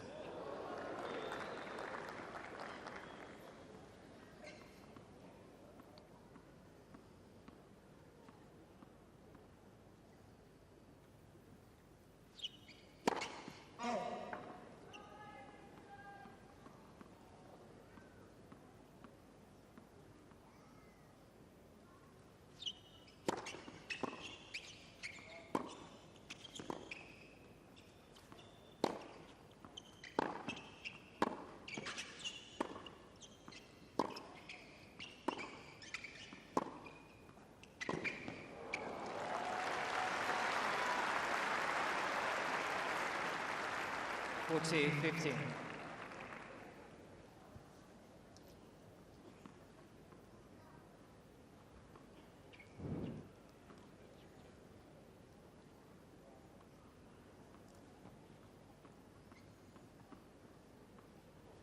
Wouldn't have wanted an extra bounce in. No, it was court, risky. would you? Risky.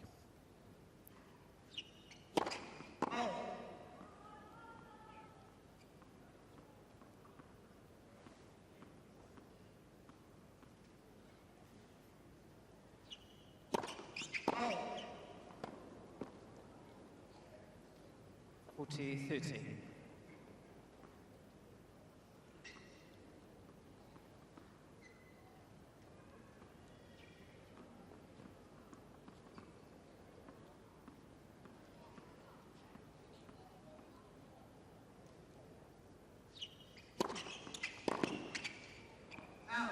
Game Sinner. So it's being broken on his previous Popyrin service leads game. Sinner 5 holds. games to 3. 5-3 favour of Popyrin. He holds serve here, and then we're off to a 10-point match tiebreaker.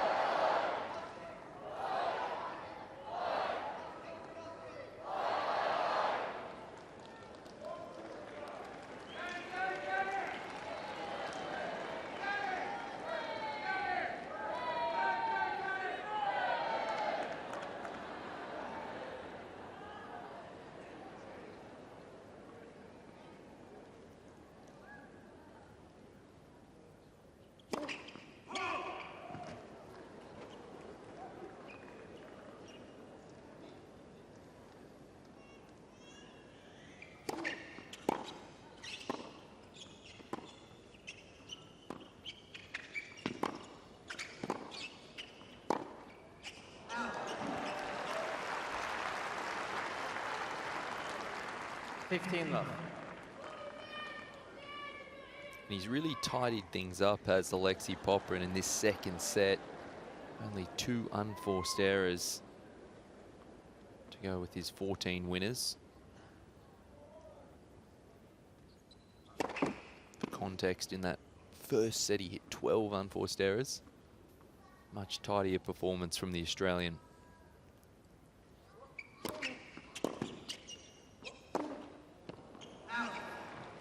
What do you call that? 15 No, that's what you do if you're cheering for Jannik Sinner. You just put the moz on Alexei Popyrin, drawing attention to a particular stat. Always happens, just the way it works. I'm still learning. Well, it was a legitimate point that you were making. Hasn't come up as an unforced error, so. Yeah, they're kind. Yeah. I needed Well, those people doing the stats when I played. Yeah, no, it had all the hallmarks of an unforced error.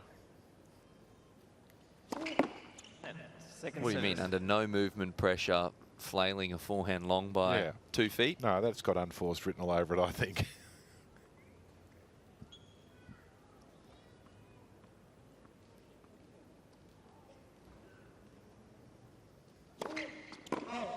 That one's not an unforced error either. 15-13.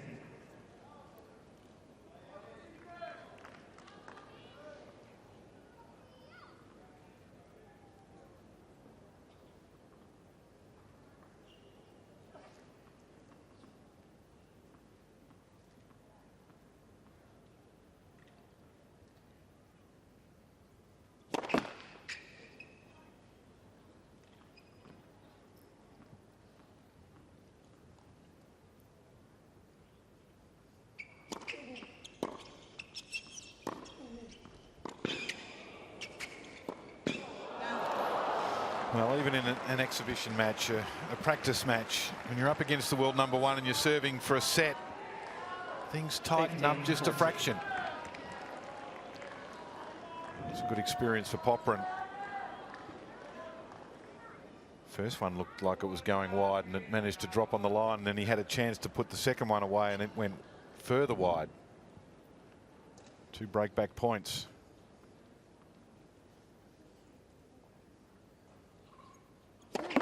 Man's first service.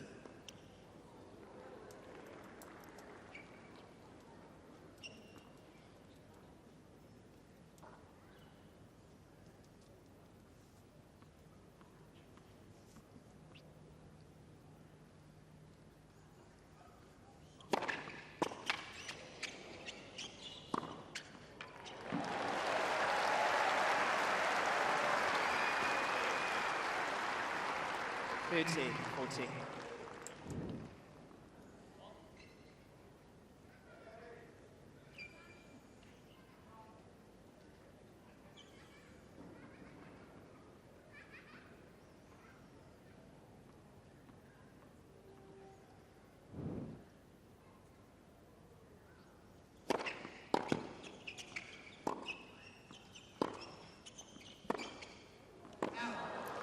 Cain Sinner. So Sinner does get the break back. Popyrin leads 5 games. 5-4. Second set.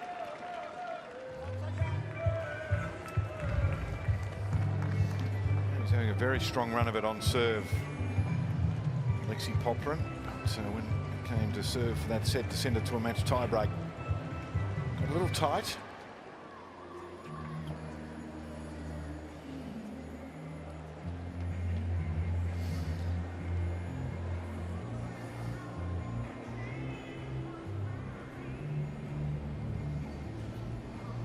Looks like it's on its way to Margaret Court Arena.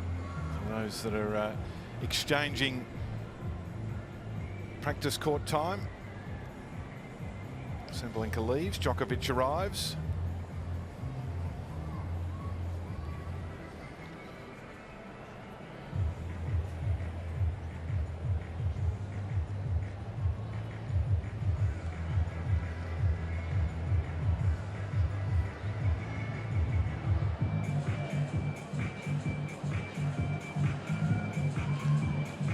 The DJ is in the house, and John, that is very much looking like Bjorn Borg there. He only played one Australian Open, Bjorn, 1974. Really? I did not know that. He was the 4th seed. He won his first 2 rounds, and he got beaten by Phil Dent, who was the 9th seed, in straight sets. And Phil would be very happy with that result, I would have thought. I didn't know that either. I thought he had played no Australian Opens, but there you go. That's according to Wikipedia. I'm sure someone will tell me if that's not correct, but... Love 15. And now he's back as a DJ, multitasking.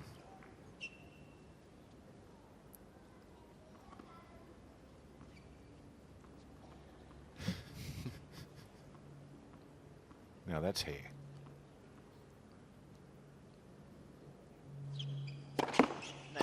Plastic, but hair. But he has to, yeah, he did need to find a new gig because he had his last time as captain in the Laver Cup, didn't he? I was wondering what his next escapade was going to be. Now we know. DJ for the Arena Showdown. 15-all.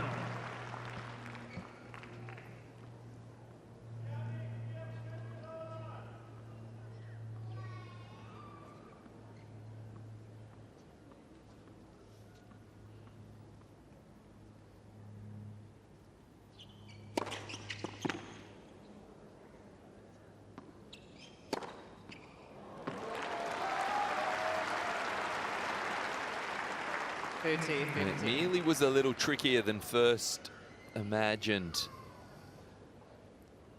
The shade on the court starting to cause a little bit of havoc as the ball darts in and out of the sunlight. It's really challenging, that.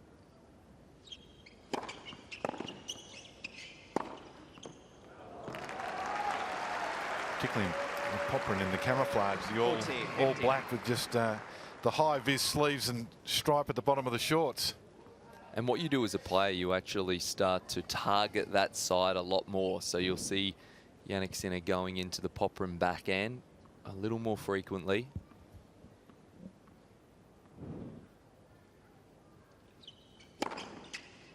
Game Sinner. 5 games old.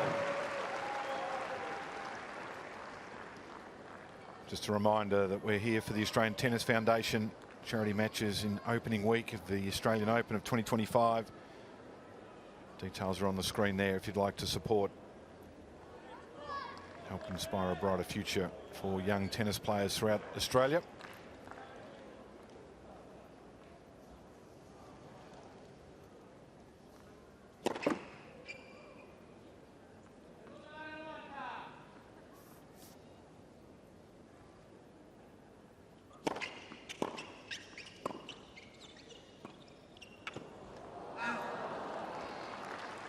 And I know the viewers at home watching on won't be able to see this, but we've got a few monitors here in the commentary booth. And my eyes, whilst they're drawn to this match, they're also drawn to what's happening out of Margaret Court Arena right now. We can see Andy Murray on court with Novak Djokovic. What a partnership that will be. So he stopped skiing. He stopped skiing. I did hear he bought his golf clubs though, and he's got a tee-off time at Royal Melbourne very soon, so the members out there might see him. Escorted by T. Woodbridge. Alan Stone, he's a member there as well. Yeah, Toddy's never extended the Royal Melbourne invite to me. I'll check my phone real quick. I'm just checking my text messages as well, and nothing there.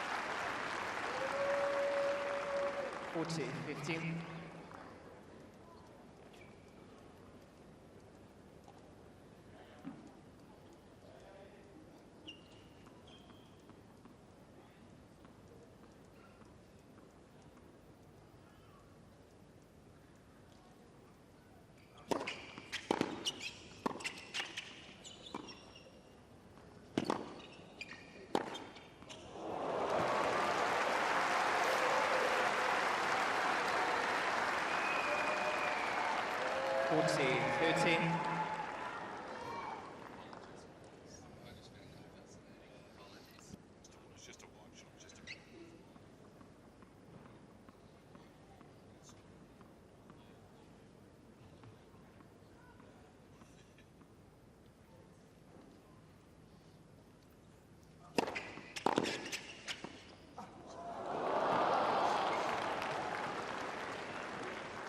Juice.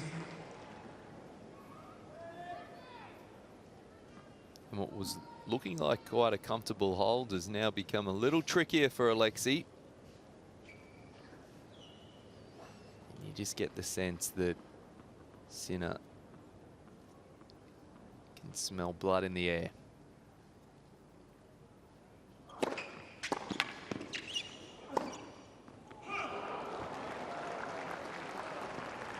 Advantage, Sinner.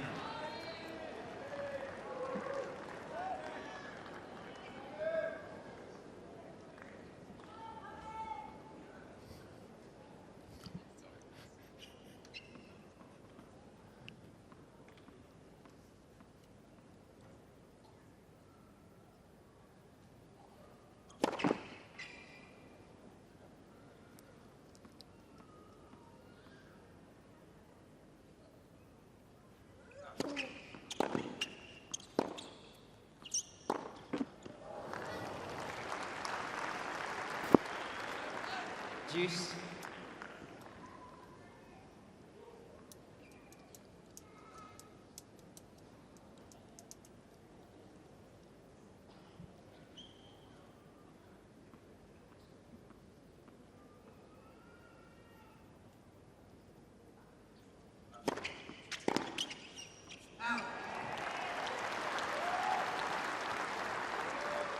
Advantage, Popyrin.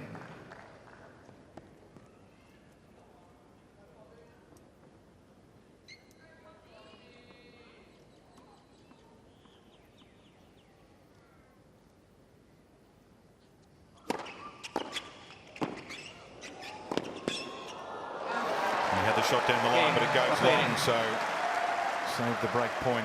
Hold serve. Popyrin leads 6-5. to 5.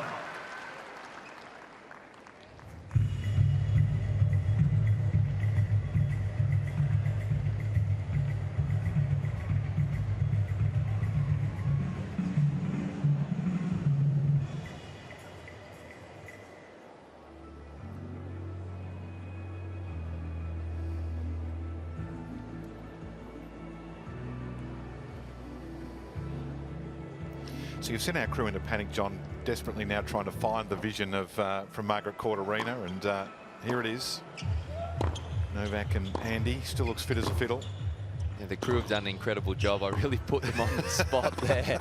Thought it'd be easy footage to bring up, but hang on, we don't have coverage of Margaret Court Arena. This is great though, isn't it? Drilling across the baseline there. So the Bryan brothers used to do that at the net a lot. They used to simultaneously hit volleys across the net. So if you're just rejoining us, we're at Margaret Court Arena here, where Novak Djokovic is having a practice session. Andy Murray has arrived. We heard the Brisbane International, whether Andy was watching, and Novak said, I don't think so. He's on a skiing holiday. And I don't think he's watching. I'll talk to him afterwards. John Millman advising that he's here with his golf clubs. It's going to be interesting. It's always interesting with the new combinations and coaching, and and Novak's a very intense guy, and be interesting to see how that relationship goes. Good, I think.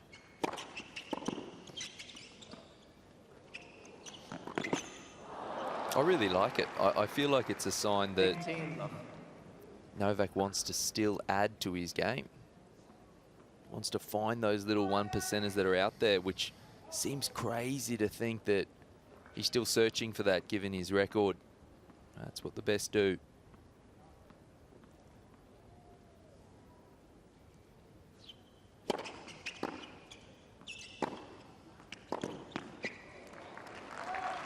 Question for you here, John, given that shadows now, you know, it's probably 15-20 minutes as it comes across the court. In Perth, the roof moved with the sun. I love that. At this stage of the day, should the right-hand side of screen, as we're seeing it, come in a fraction? I'm not sure. In fact, the roof slides the other way here, so it's a redundant 14. point. The roof goes north-south, so it comes across this way, so it's not possible. But obviously, it creates more playing-friendly conditions, but, you know, I think that's a bit about outdoor tennis, right? It's about handling the elements as best as possible. Cain, Sinner. Easy service hold for Sinner. We need a roof that slides right to left of screen rather than from top and bottom of the screen, meeting in the middle. But what are we going to do on the outside courts? No, well, they just, well, they don't have the shadows because they don't really have the roof, do they? Oh, there's still some shadows out there. Yeah, Trust me on that. 1573. Court 3, of course, as the sun dips.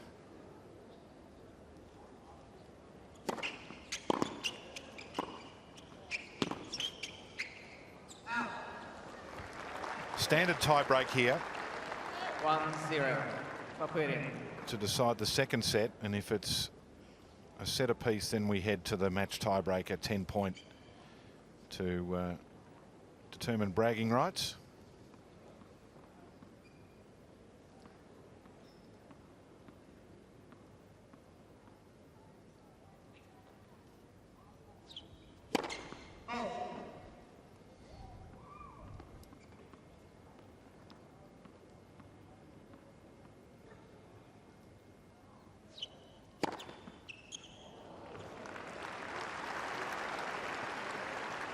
One up.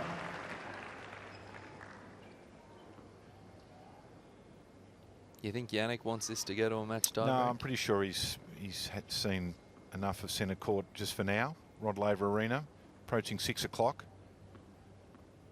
Dinner time is calling.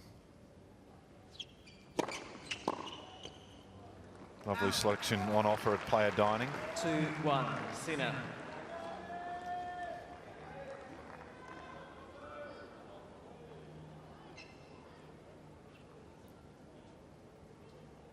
You still have access in there? Privileges? Because staff dining's very, very good. Improves every year, but I can only imagine how good player dining is.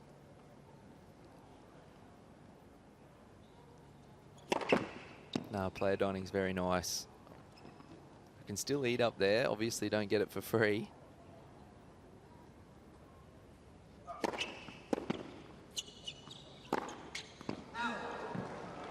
And I don't know if tournament director Craig Tyler would like me airing this out, but I'll tell you what, it's more competitive pricing in the media dining room than it is in the player dining room. Interesting. You won't be seeing me eating in the player restaurant too often now that I'm paying for my food.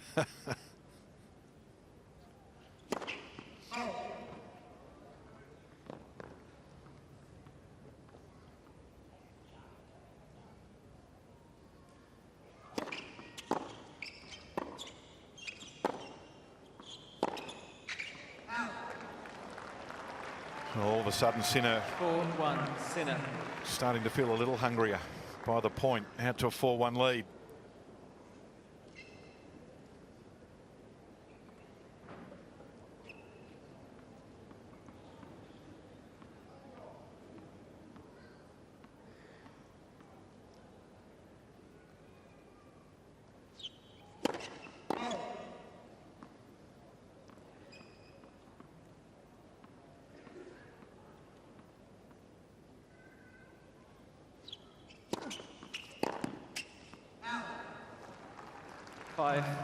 Sinner.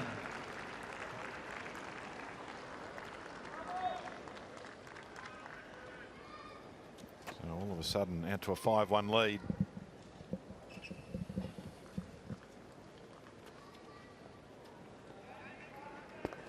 I think you get the sense that both of them have enjoyed their time here.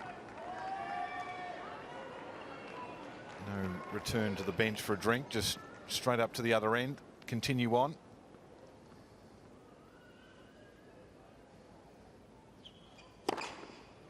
Six one. Sinner.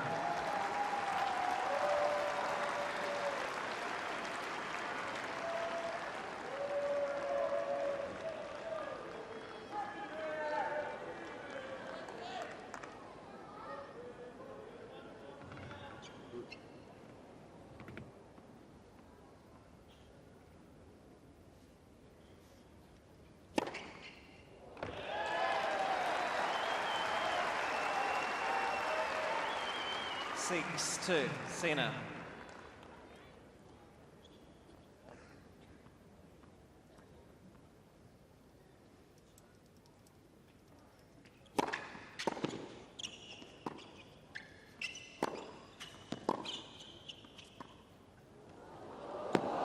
Well, it's a good note to finish on.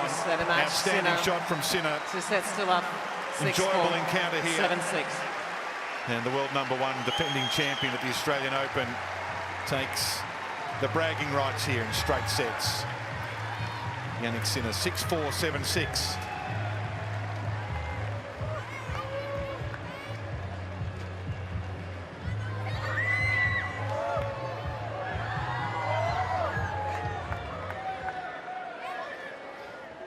Well, it was a good workout for both players. Let's hear from the winner of the match today, both the of them. world #1 and Australian Open champion, Jannik Sinner.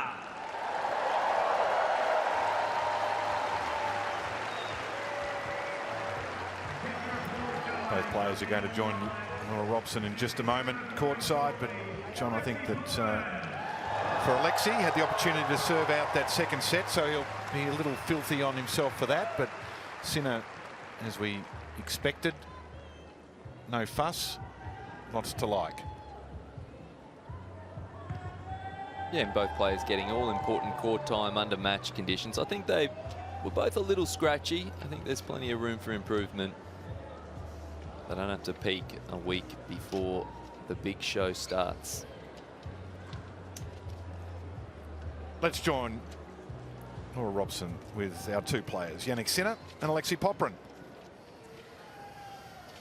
Great match, guys. I know it was a practice match, but you still looked like you were taking it super seriously out there. I mean, you get the win today. We'll count it. It's a practice match, but we'll count it, not on the head-to-head. But 73 wins last year for you, Jannik. How do you better that this season?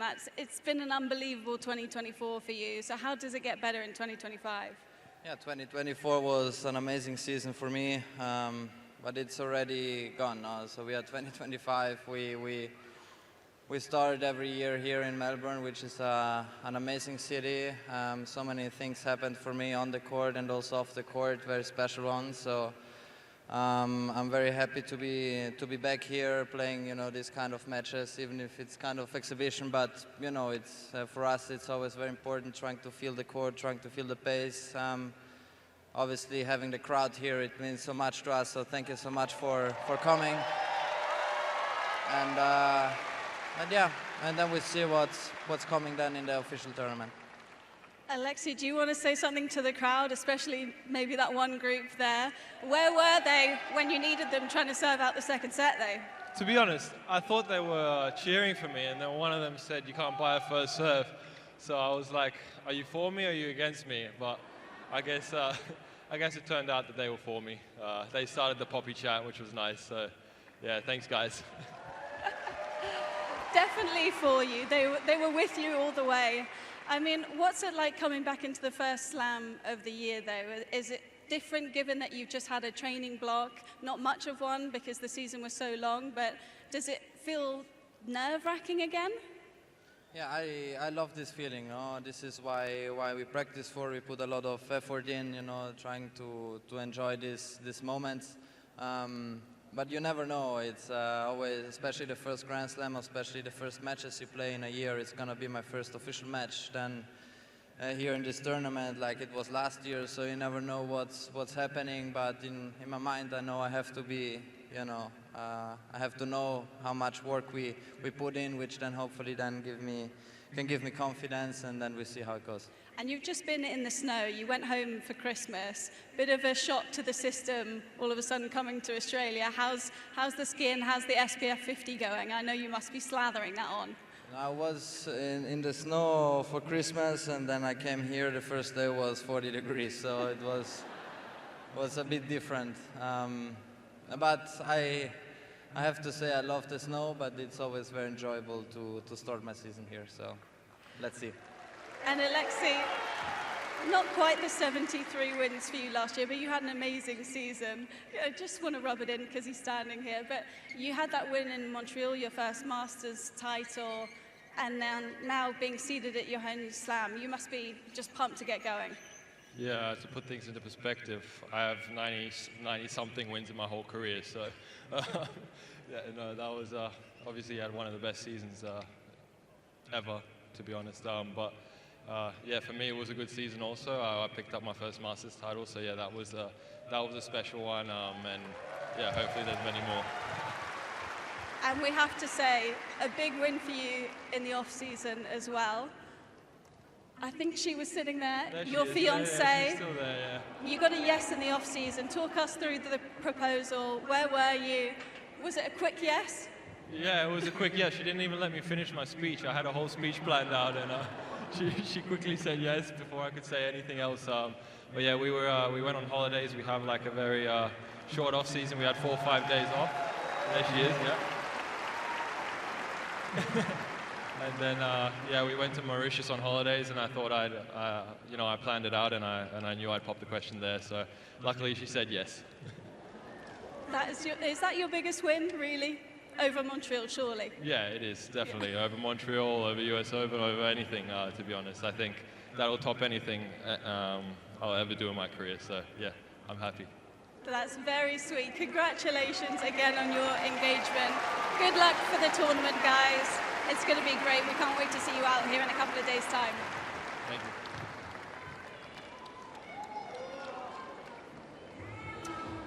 Well, thank you there to Laura Robson. Thank you also to Jannik Sinner and to Alexei Popyrin as the defending champion, the world #1, the victor in this one, 6-4, 7-6. A reminder that all of our opening week AO charity matches are just that. They're entertainment, but we're also raising funds as well. So it's for the Australian Tennis Foundation. It's the official charity of Tennis Australia and the Australian Open.